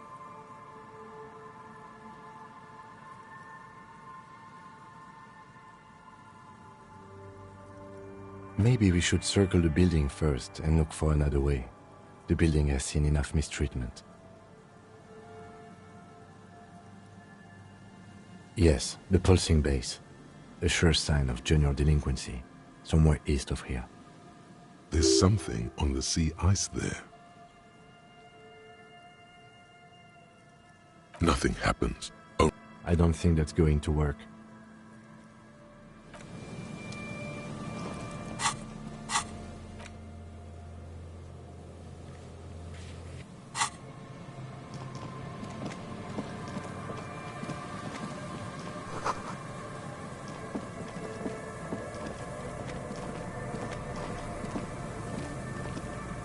a metal payphone under a yellow plastic dome.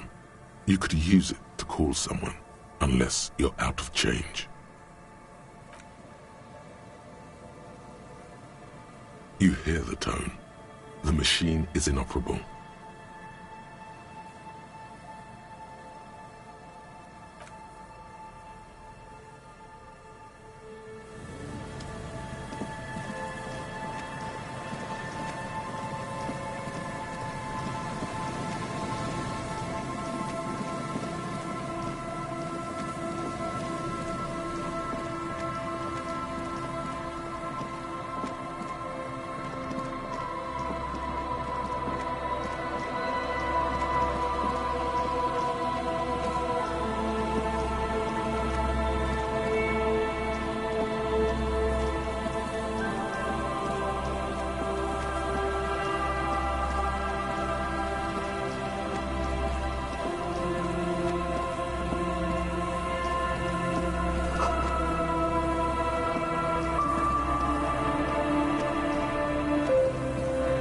Mikhail noticed the windows, especially with how there are no windows on the south side. This was to deal with.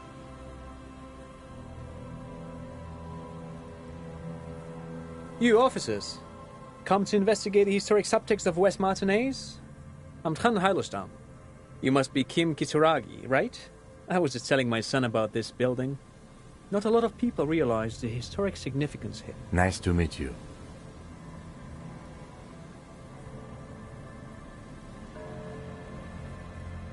Yes, hypertext, Young Carp, and the collection of cultural hyperlinks.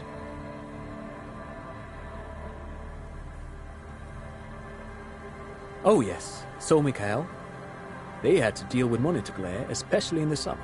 They still had vector monitors back then. That was 49 years ago. So they didn't have windows on the south wall. No, I can't say that we've met before, but I've heard of Kim, of course. Mikhail, say hi to the officers. Mikhail's a little tired today. We spent all night trying to run Orbis on his radio computer. Have you heard of it? It's a programming language used in Grad. Quite tricky, but he wanted to play this Grad-made adventure program. We've been getting really into Worms lately. The man speaks in the artificial cadence of a professor, or someone who's been on too many radio shows. But I assume you're not here for giant worms when there are so many real things to see. Just as I was telling Mikhail before, this is where the Coalition landed in 08. We could be standing on what is the most interesting landmark in Revachol West. This man is your half-brother. You feel it. But why? Well, get a load of this guy. He really enjoys his trivia. The Orbis programming language was named after its inventor, Victor Orbis, a cybernetician from Grad. They run Vox in the Occidental countries. Aha! But it's not just any empty old building. What not a lot of people know is, this used to be the R&D department of Felt Electrical. And Felt, which now sells ink cartridges mostly, was once a top dog in the turn-of-the-century cybernetics boom. Hold on. What's R&D?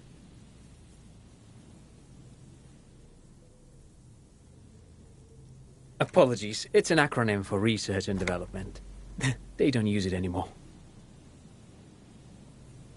You're probably more familiar with RTD, Research and Technological Development. Mea culpa. You are not familiar with that one either. This man is a bookhead. It looks old and weathered, with seagulls picking apart its stone and metal carcass. Bushy undergrowth has taken hold of the collapsed rooftop. Some kind of bird has set up a nest on a broken window. That's not surprising. Only a vestigial ink cartridge and ferrotape manufacturer remains. They started out as a midway electronics outfit in Königstein 2 centuries ago. After an aggressive move to Revachol, Feld became a global player in the emerging personal electronics market of the pre-revolutionary era. Still, Tricentennial was beating them in business machines. But Feld had an ace up their sleeve, or should I say they were developing an ace up their sleeve. I'm mixing my metaphors here.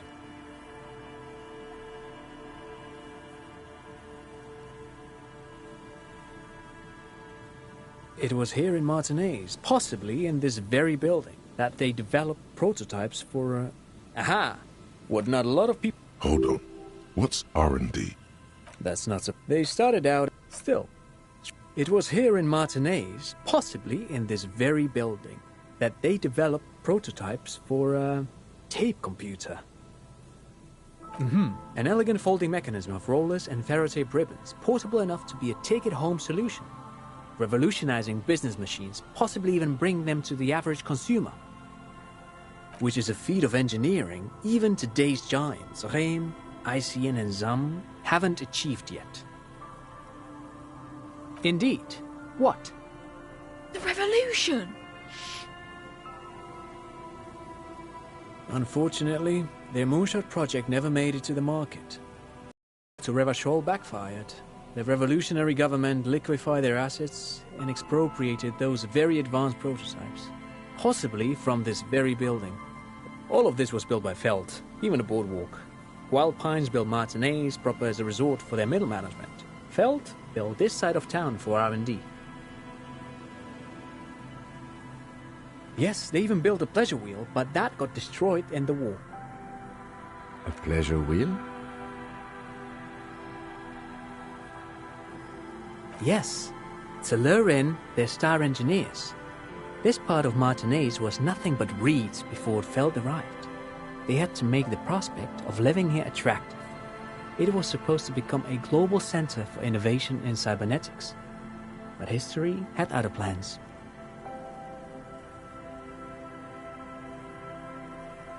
Oh, I'm afraid it didn't end well for the boys. But this story is a bit too dark for little Mikhail here. Now, if you were to ask about tape computers...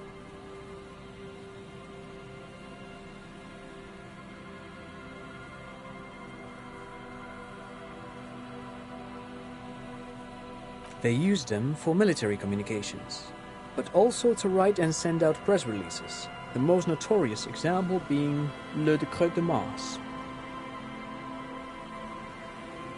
What's the Mars Decree? I mean the radio transmission sent out to news agencies and world governments by the newly created commune of Revachol on the 7th of March in the year 02. A short-lived legislative foundation for a short-lived utopia.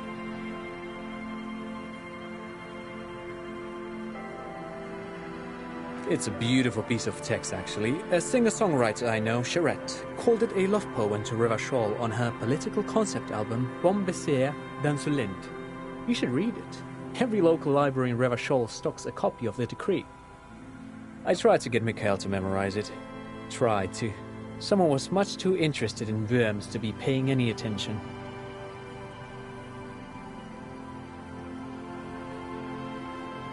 The kid takes a peek at the green and silver worm on the cover of the book, already forgetting about this part of the discussion.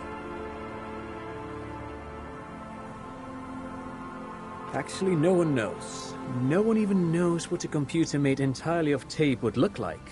But word has it, they were very elegant, exquisite, alien-looking turn-of-the-century hardware. Buckle up.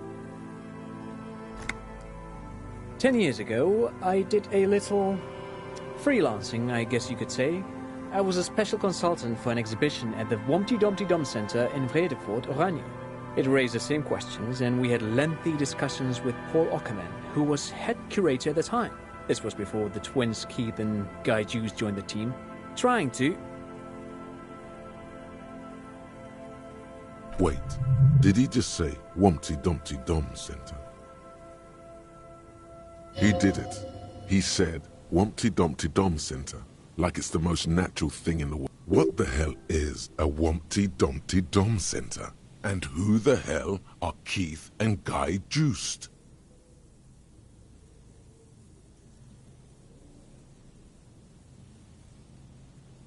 The Wompty Dumpty Dum Center for Contemporary Arts. The exhibition itself drew on Lagerman's notion of memory, and so there were some parallels. That's why the head curator, Paul Ockerman, chose to...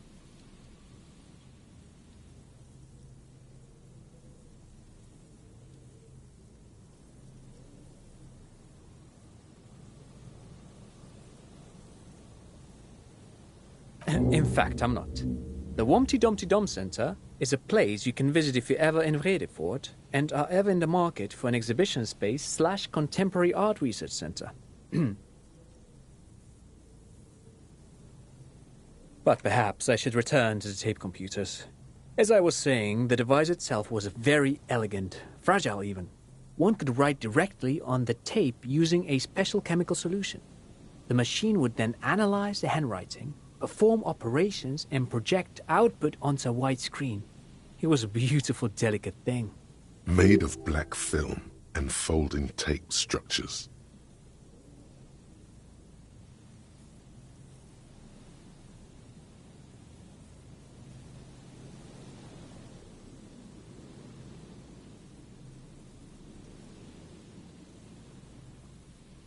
Very, very cool.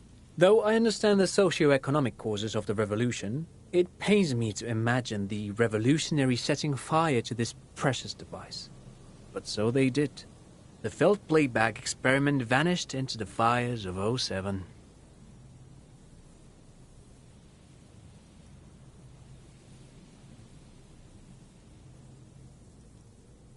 Yes, the official name of the prototype. Some sources report it as the Felt Playback Experience, but those are incorrect. Who knows? Maybe it was an accident, or maybe they didn't want the technology to end up in the wrong hands. Either way, they're all gone now. All 3 versions of the prototype. Nothing but debris and ashes remain inside that building. But of course, what else?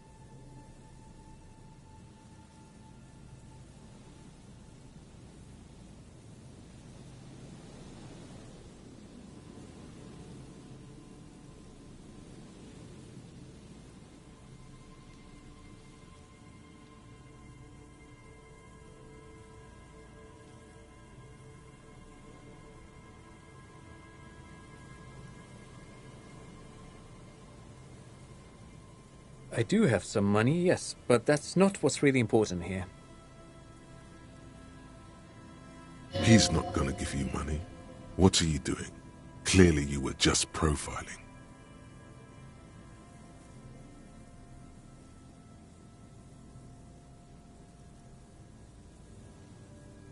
Oh no, I don't have it on me, officer. I was talking in more general terms.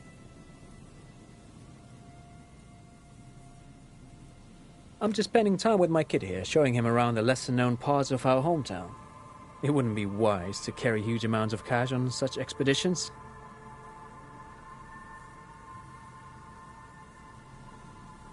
Not that he would have to worry about being robbed. He looks surprisingly buff. Does he work out?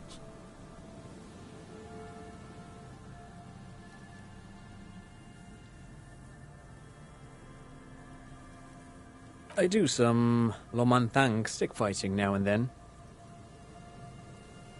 Lo Mantang stick fighting is a form of martial arts originating from the island of Lo Mantang. It uses slender wooden sticks for confronting the opponent.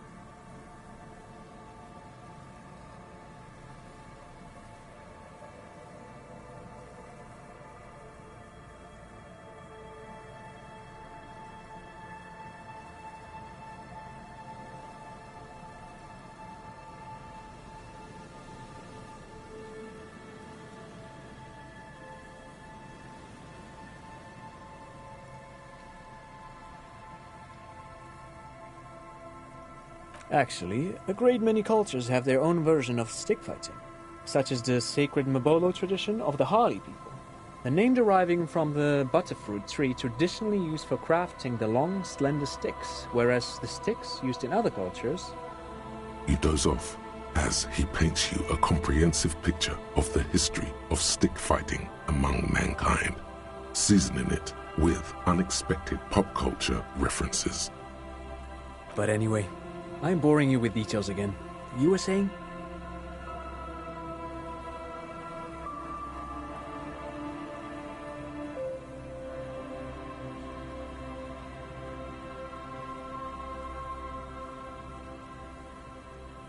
Then I guess everything got said, right? The drizzle, it never seems to stop, does it?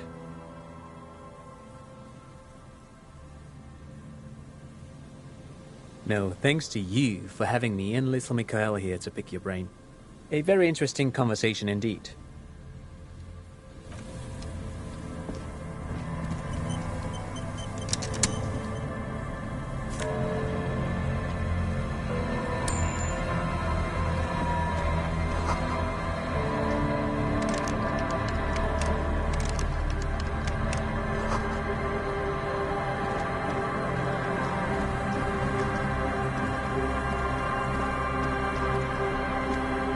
You see a once bright mural towering above you. The signage has peeled off over the years, but you can still make out Feld Electrical R&D.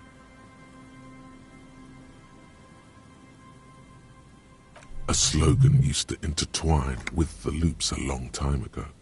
Now, only a shadow of peeled letters remains. It says, "Tomorrow is just a whisper away."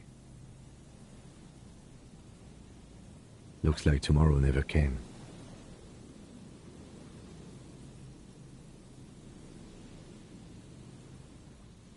Looks like tomorrow never came.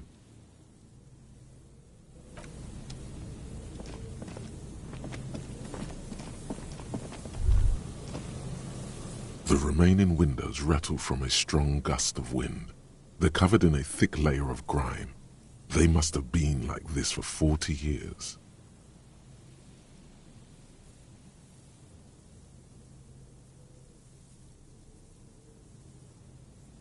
Dripping water falls from a high place. All you can see is the shadow of a collapsing staircase. There's rust and corrosion on the bars. They're foaming with it. And a small layer of white salt from the sea.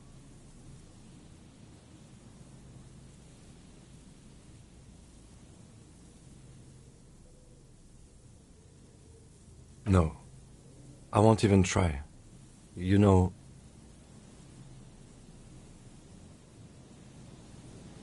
I had a partner once. They called him Eyes, because he had to show me things. It's that bad.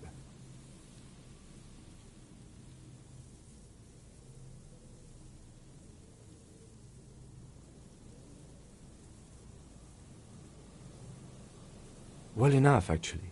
It's odd how that works. I'm no sharpshooter, but I passed my shooting courses 7 out of 10.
An old door, worn by elements, guards the depot. The wind has blown a sand dune in front of it. The door hasn't been opened in a long while. You see a handle. It's military, a service depot of some sort. The washerwoman mentioned a depot up the coast. She said it was for moving ammo and cargo across the bay. This might be it.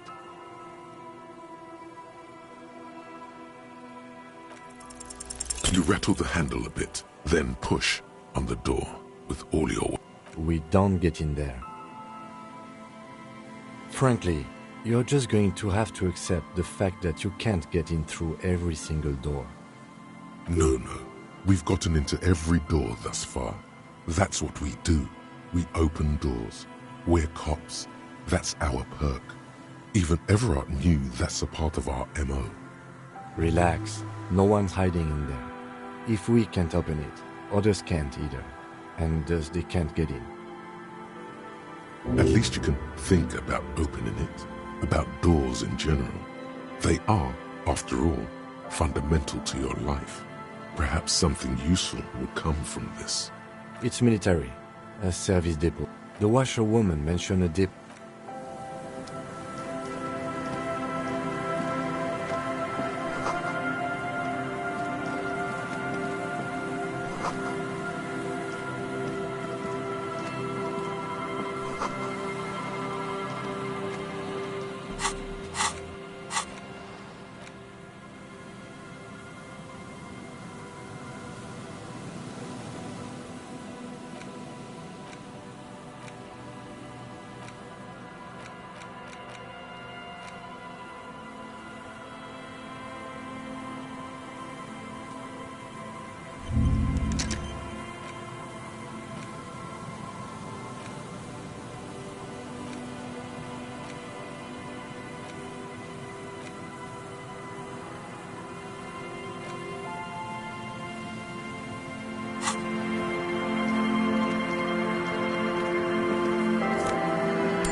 The tent is just tarpaulin fabric covering a pile of stuff.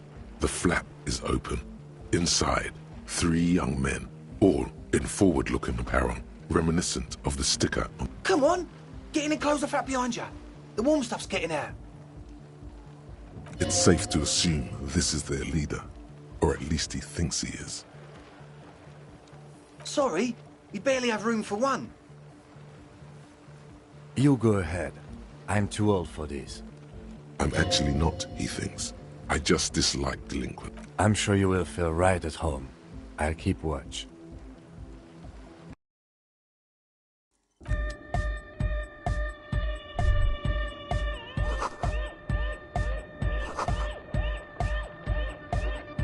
Go speak to Andre. I'm just annoyed.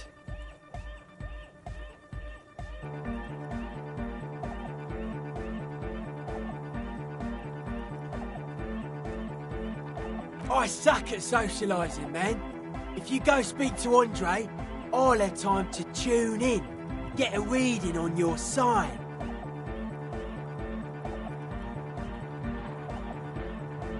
The young man picks up a thin...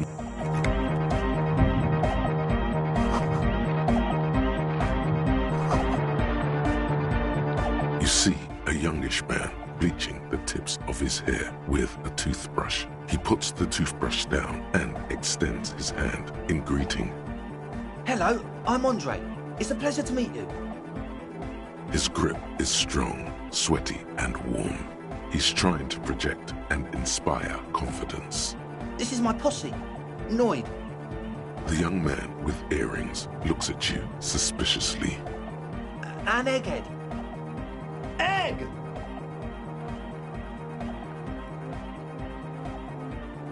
Together with a Settle Burger, who's out there right now, doing some seriously progressive sonic experimentation, we like to think of ourselves as music venue organisers.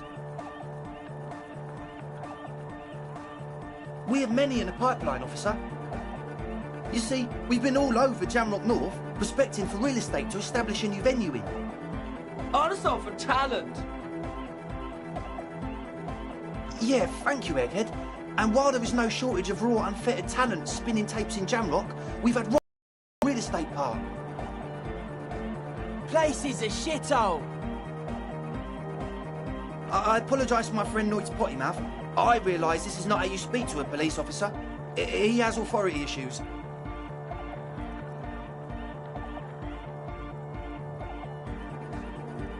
Which brings me to the problem of occupied ecclesiastical property.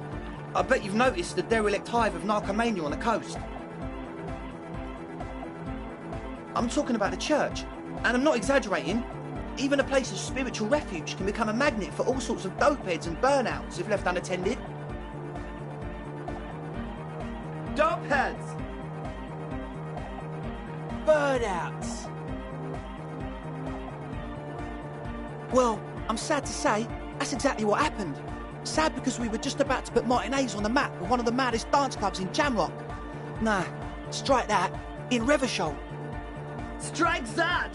The world! And sadder yet, because the dopeheads and burnouts hold up in there are the worst kind. He leans back a little, watching you with a steady, serious gaze, letting you imagine just how bad those dopeheads and burnouts are. Good. This calls for an opinion. You're an expert in those.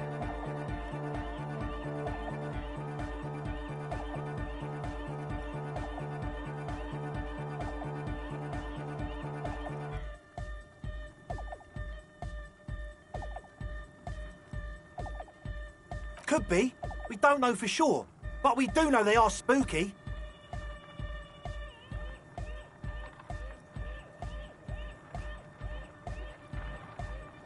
I was hoping you would be the judge of that, officer. All I can say is, their spookiness is the kind that keeps us from restoring this church into a community centre and a place of spiritual refuge. Also, they don't eat or clean the building. Shit's gonna collapse.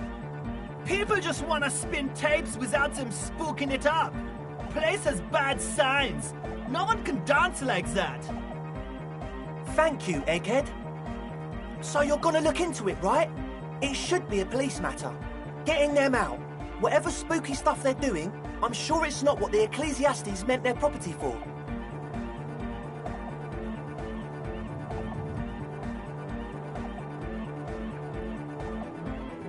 All right, man.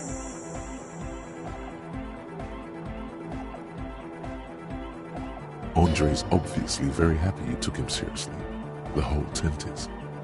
The boys exchanged giddy looks.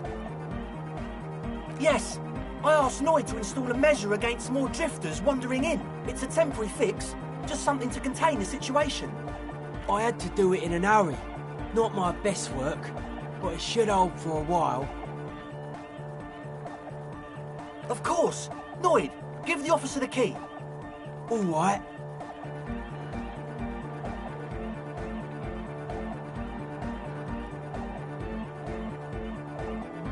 Noid watches you pick up the key with a smirk.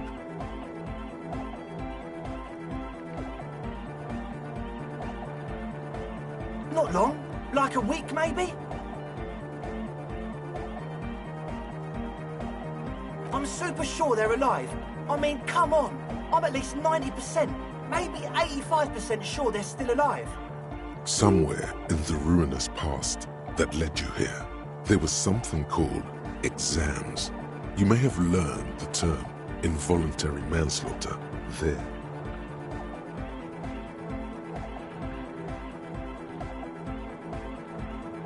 Yes, I do. I listen to Channel 8 all the time. I know about crime stuff, and I assure you, officer, this is not what's happening here. I'm at least 80% sure they're alive. I mean, come on. Most people aren't ever that alive in their entire lives.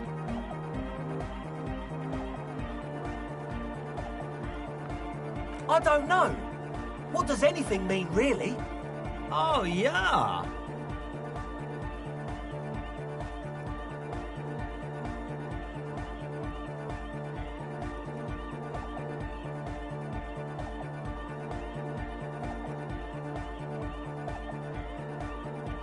You're right. It is nonsense. Total garbage. I knew you'd see through it. You're one smart cop. He nods attentively, ready to answer the questions of one smart cop.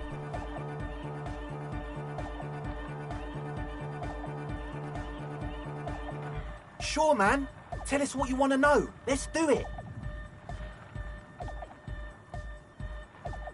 Oh, yeah. That's a meteor and name for the founding party. Thought it'd be cool to use it.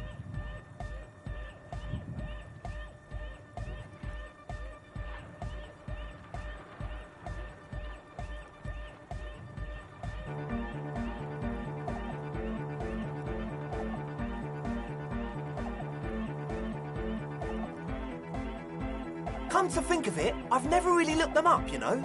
I can't give you a precise definition, but they're a very powerful religious organisation. And they have roots in ancient mass society. And they're the custodians of the Pericanassian Church. Plus, they anoint the innocents. They, like, made the innocentic system, no?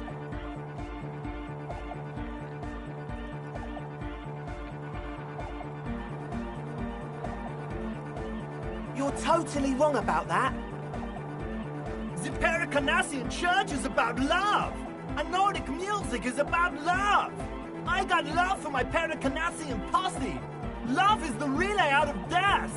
We dance. Love is hardcore.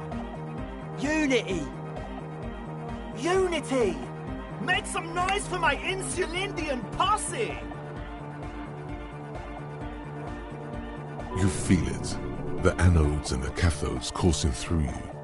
Your big toe starts tapping along to the base, as if testing the waters.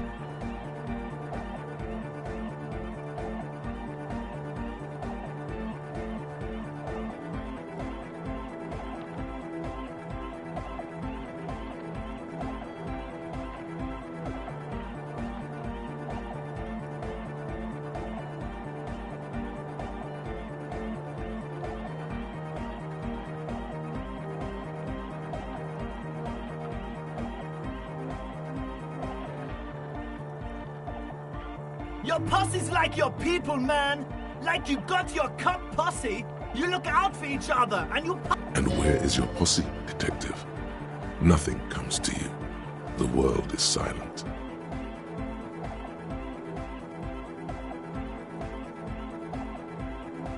Are we? Yeah!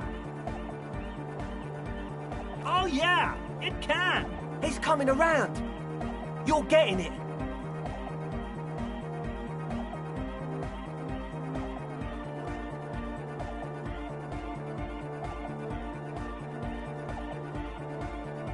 Feels good. Yeah! Yakokata! Do it for the masses. Do it for the crew. I didn't want to say it, but it was pretty lame of you to imply otherwise. Anyway, you got more questions? The one with the large head is still looking at you, nodding his head, waiting for your body to start moving.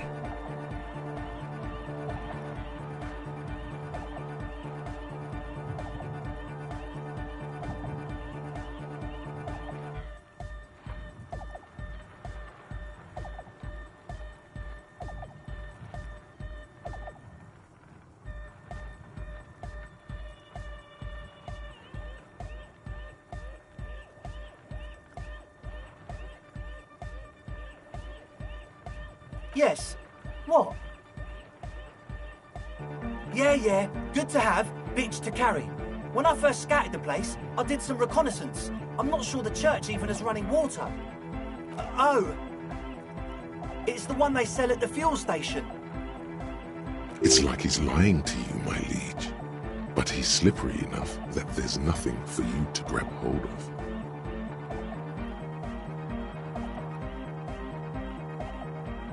The what now?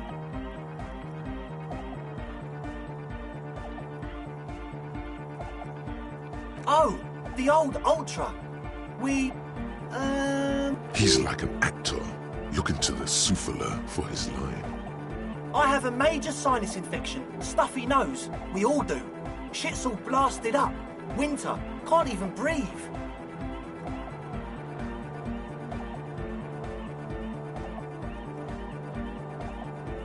Yes, that's all Nosefed's doing.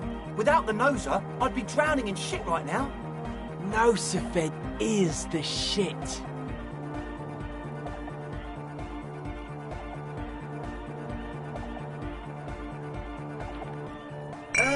Sure. Here you go, officer. The Noser. Blast away.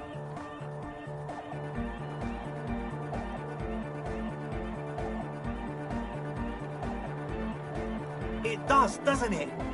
Told you we have a smell problem.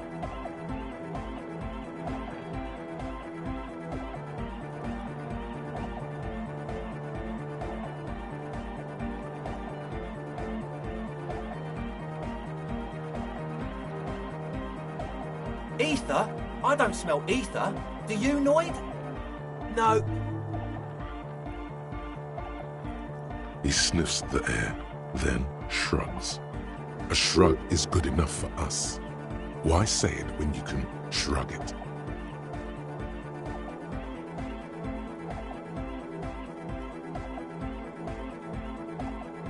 He nods enthusiastically, no doubt a little relief. As always, we'll be right here.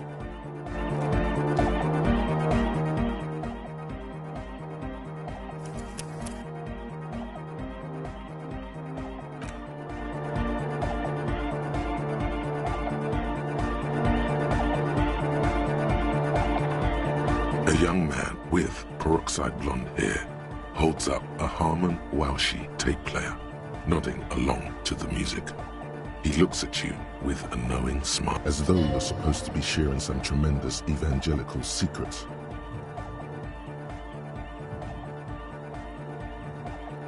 Hardcore! It's hardcore! Skibber danger. I am the rearranger. Your cop training did not prepare you for this. What to do? Could there have been a right way out of this garden of forking paths, you think?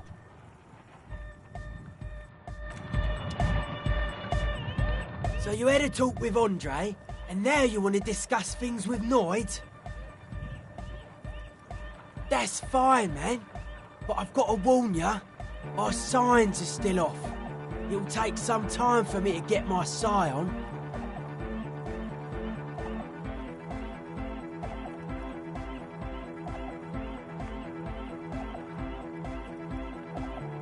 The sticker? You mean the yellow one? Can you describe it to me? Interesting. He wants you to describe it, though he already knows what it looks like. Seems like my creation has found its way into the legal bureaucracy. What did you want to ask about it? The dead guy's smiling. He defeated history. We are living in the age of history, and in the eyes of history, we are always already dead. How can we ever smile then? The present moment and life are the hardcore. Or maybe he's not dead. Maybe he's just really ecstatic about the beats. Or drugged out of his mind, come to think of it.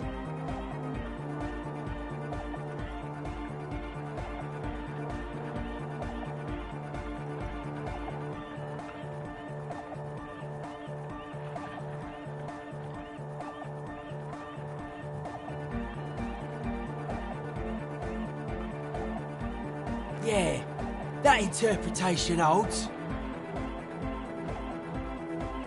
Simplicity was brought to us by classical soul artist modernism, but that was a tasteful, harmonious simplicity, right? Well, hardcore is not tasteful or outwardly harmonious. It's a warning shot. This will be dangerous.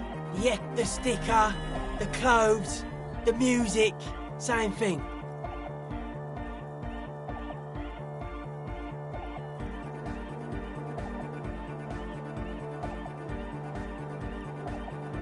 Not alone. Many people are thinking the same thing right now. There's a gathering at the Elysium. I guess one could write an entire treatise on the thing. But what for? I'm doing what I can. It's not easy for him. It probably took him years to get used to Andre. Nah, you heard me. The hardcore aesthetic is esoteric. It's not meant to be discussed with the law at this moment. It's not easy to reach a harmonic resonance of signs without some adjustment.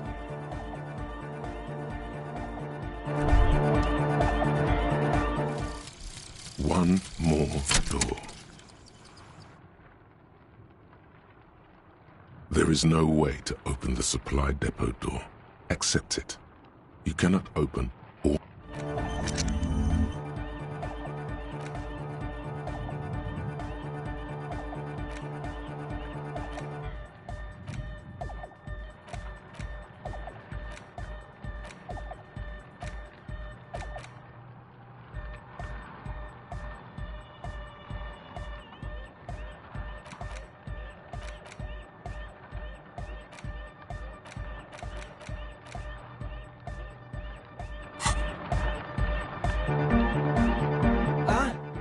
I see you're here again. Oh.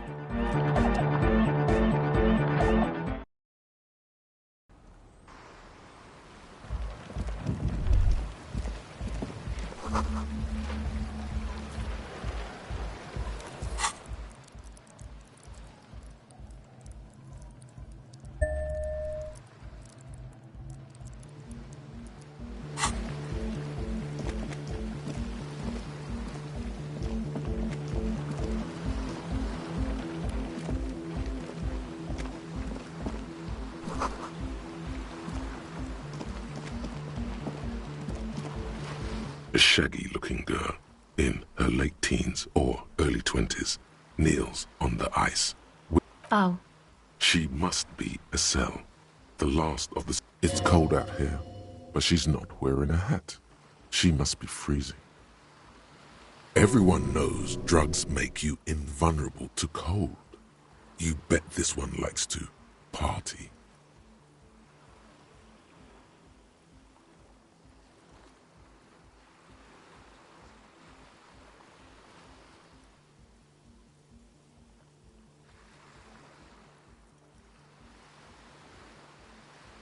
That's my name. I take it you have met the others. Did they tell you about the church and the club thing?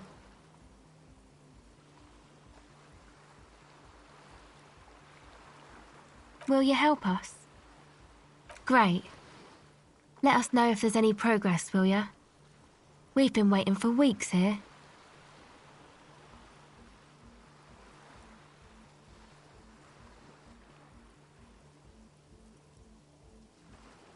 Huh? Maybe she didn't hear you. A little louder. So should you.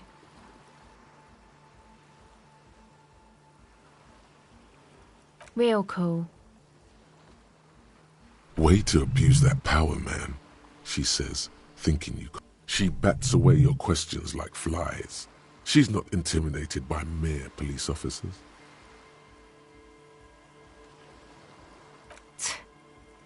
What kind of law says that? Yeah, well... Look, man, fuck the hat. What did she just say? That's not how a civilian is supposed to address an officer of the law. I'm sorry I said fuck the hat. I was concentrating on something else. My whole family swears and it rubbed off on me. My associates? I haven't got much to say about them.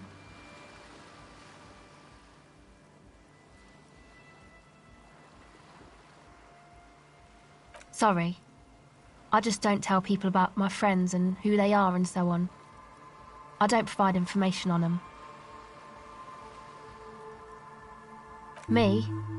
I'm a silver bird.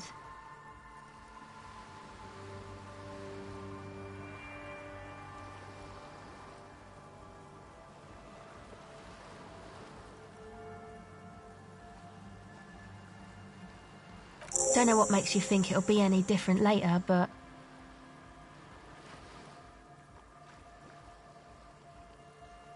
This is a portable recording device. It's for field recording. Actually, just one wire. I picked on it till the braiding came loose. The wire leads to a contact microphone.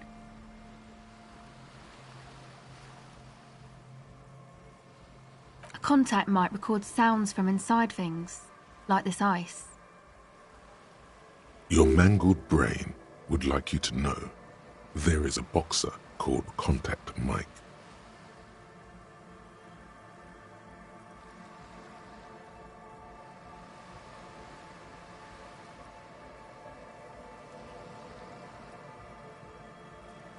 No. You're welcome.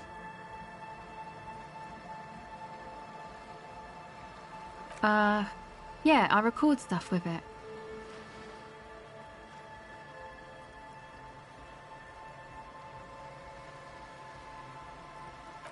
No. This is a contact microphone.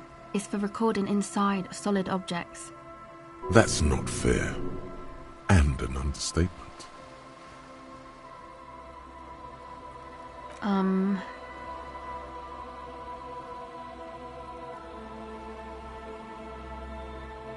Man, you are one weird cop.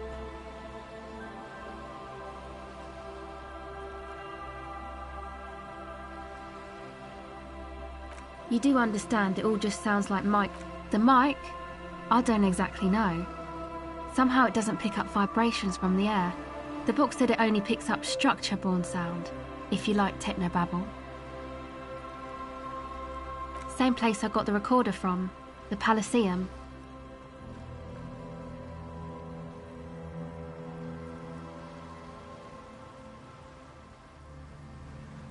Oh man, you haven't been to the Elysium?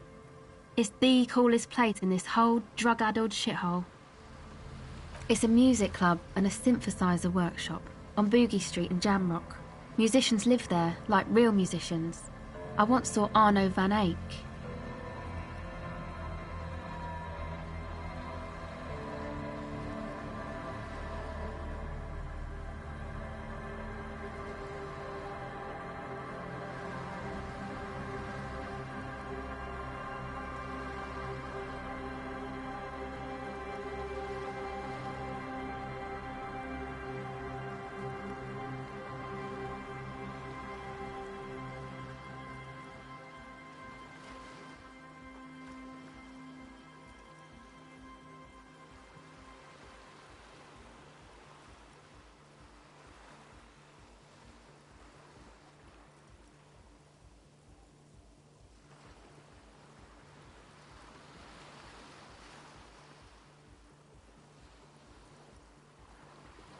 Oh yeah, guess you wouldn't know Van Eyck.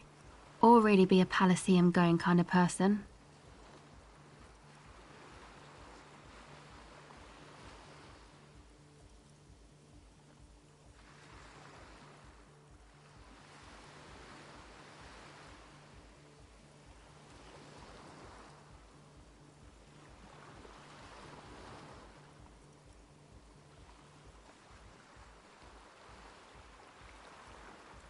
Yes?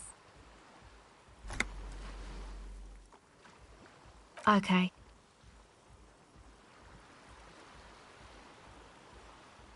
Recording, I guess. I think I'm recording cracks in the ice, but there's no way to tell. Not without headphones. I think I just recorded your footsteps too. Not sure how that will sound.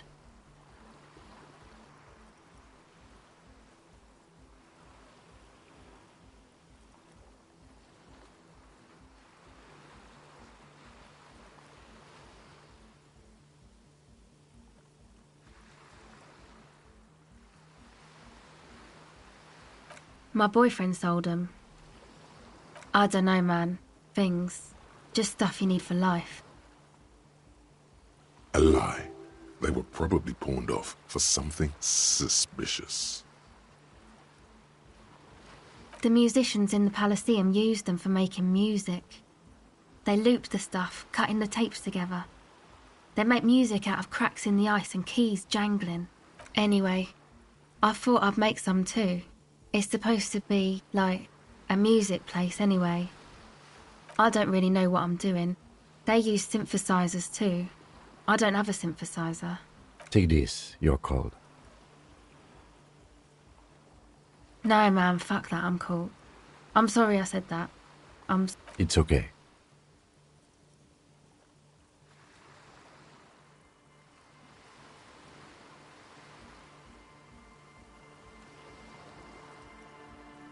Thanks.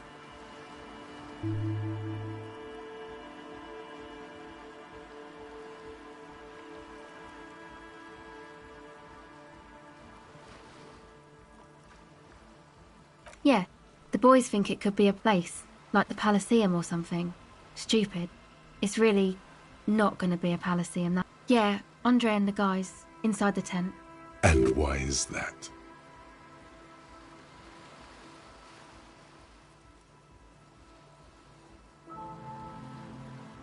They got too much stuff crammed in there. No room.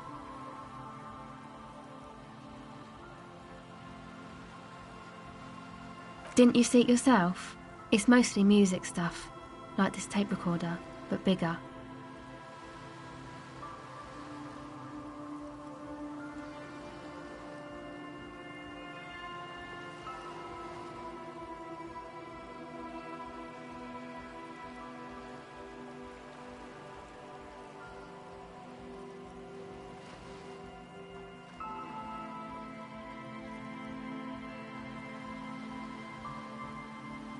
Yep, they were pretty.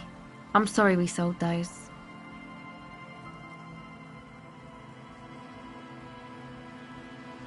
That stuff is more expensive than I am. More expensive than any of us, really. Doesn't matter, I can take the cold.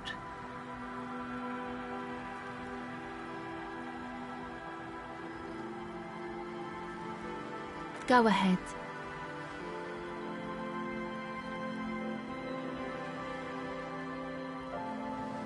It's supposed to accept that, yeah, you know, anodic, cathodic, music that's made with electronic instruments. Synthesizers and tape consoles, microcomputers too. Anything that uses electricity, but isn't guitars. Also found sounds, stuff like that. You see clear, beautiful, violent flashes of light. Light cutting through a smoke-filled darkness. That is what the future will look like, if it ever comes.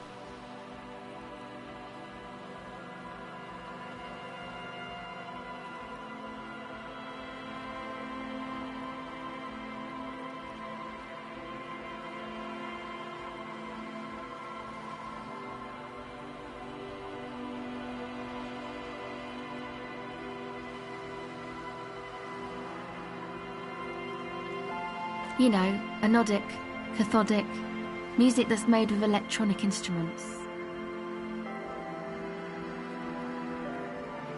What do you need to know?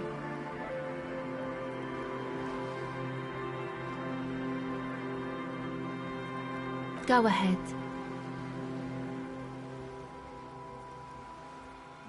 Well, it's just questioning, right? You're just questioning me. It's what cops do. Once or twice, yeah. I'm sorry I haven't had the Revachol experience they get east of the river.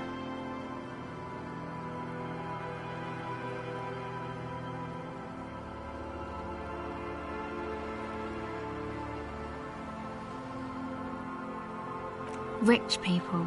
Rich people are east of the river.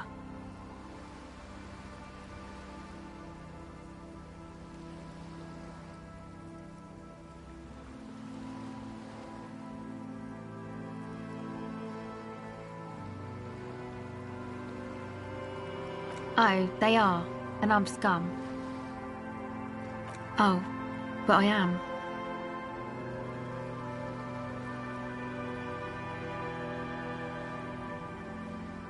The usual. I had a shitty run as a teenager. You know, drinking, getting into fights. The ugly stuff that happens when you move out your parents' place at 13. In Forberg.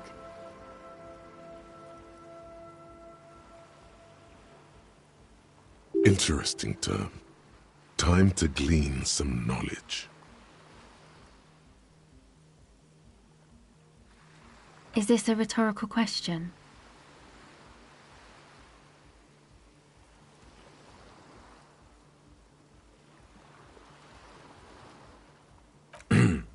Forberg, not in Forberg, is a massive banlieue south of Jamrock Quarter. It is the largest ghetto in Revachol, possibly the world.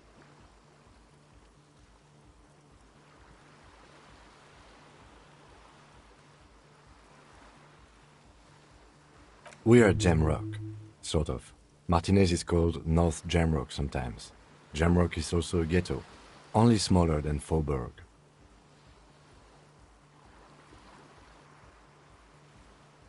My dad was a drunk. Plus, I guess, I just wanted to drink too, you know. Get my party on.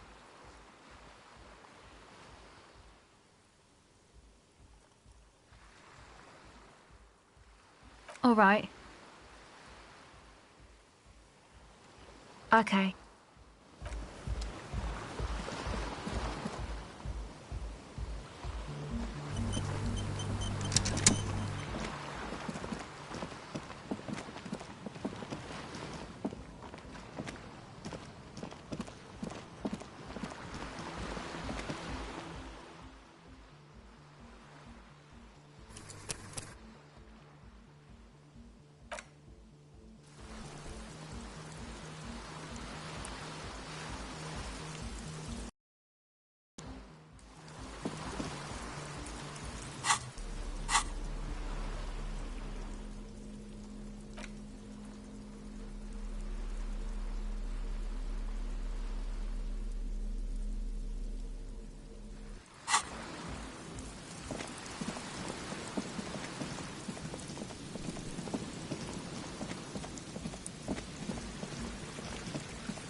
Heavy wooden door. The lock turns. Let's go. As you do, you hear the echo of the doomed commercial. A great whoosh of air rushes into the dark innards of the in the heart of the city.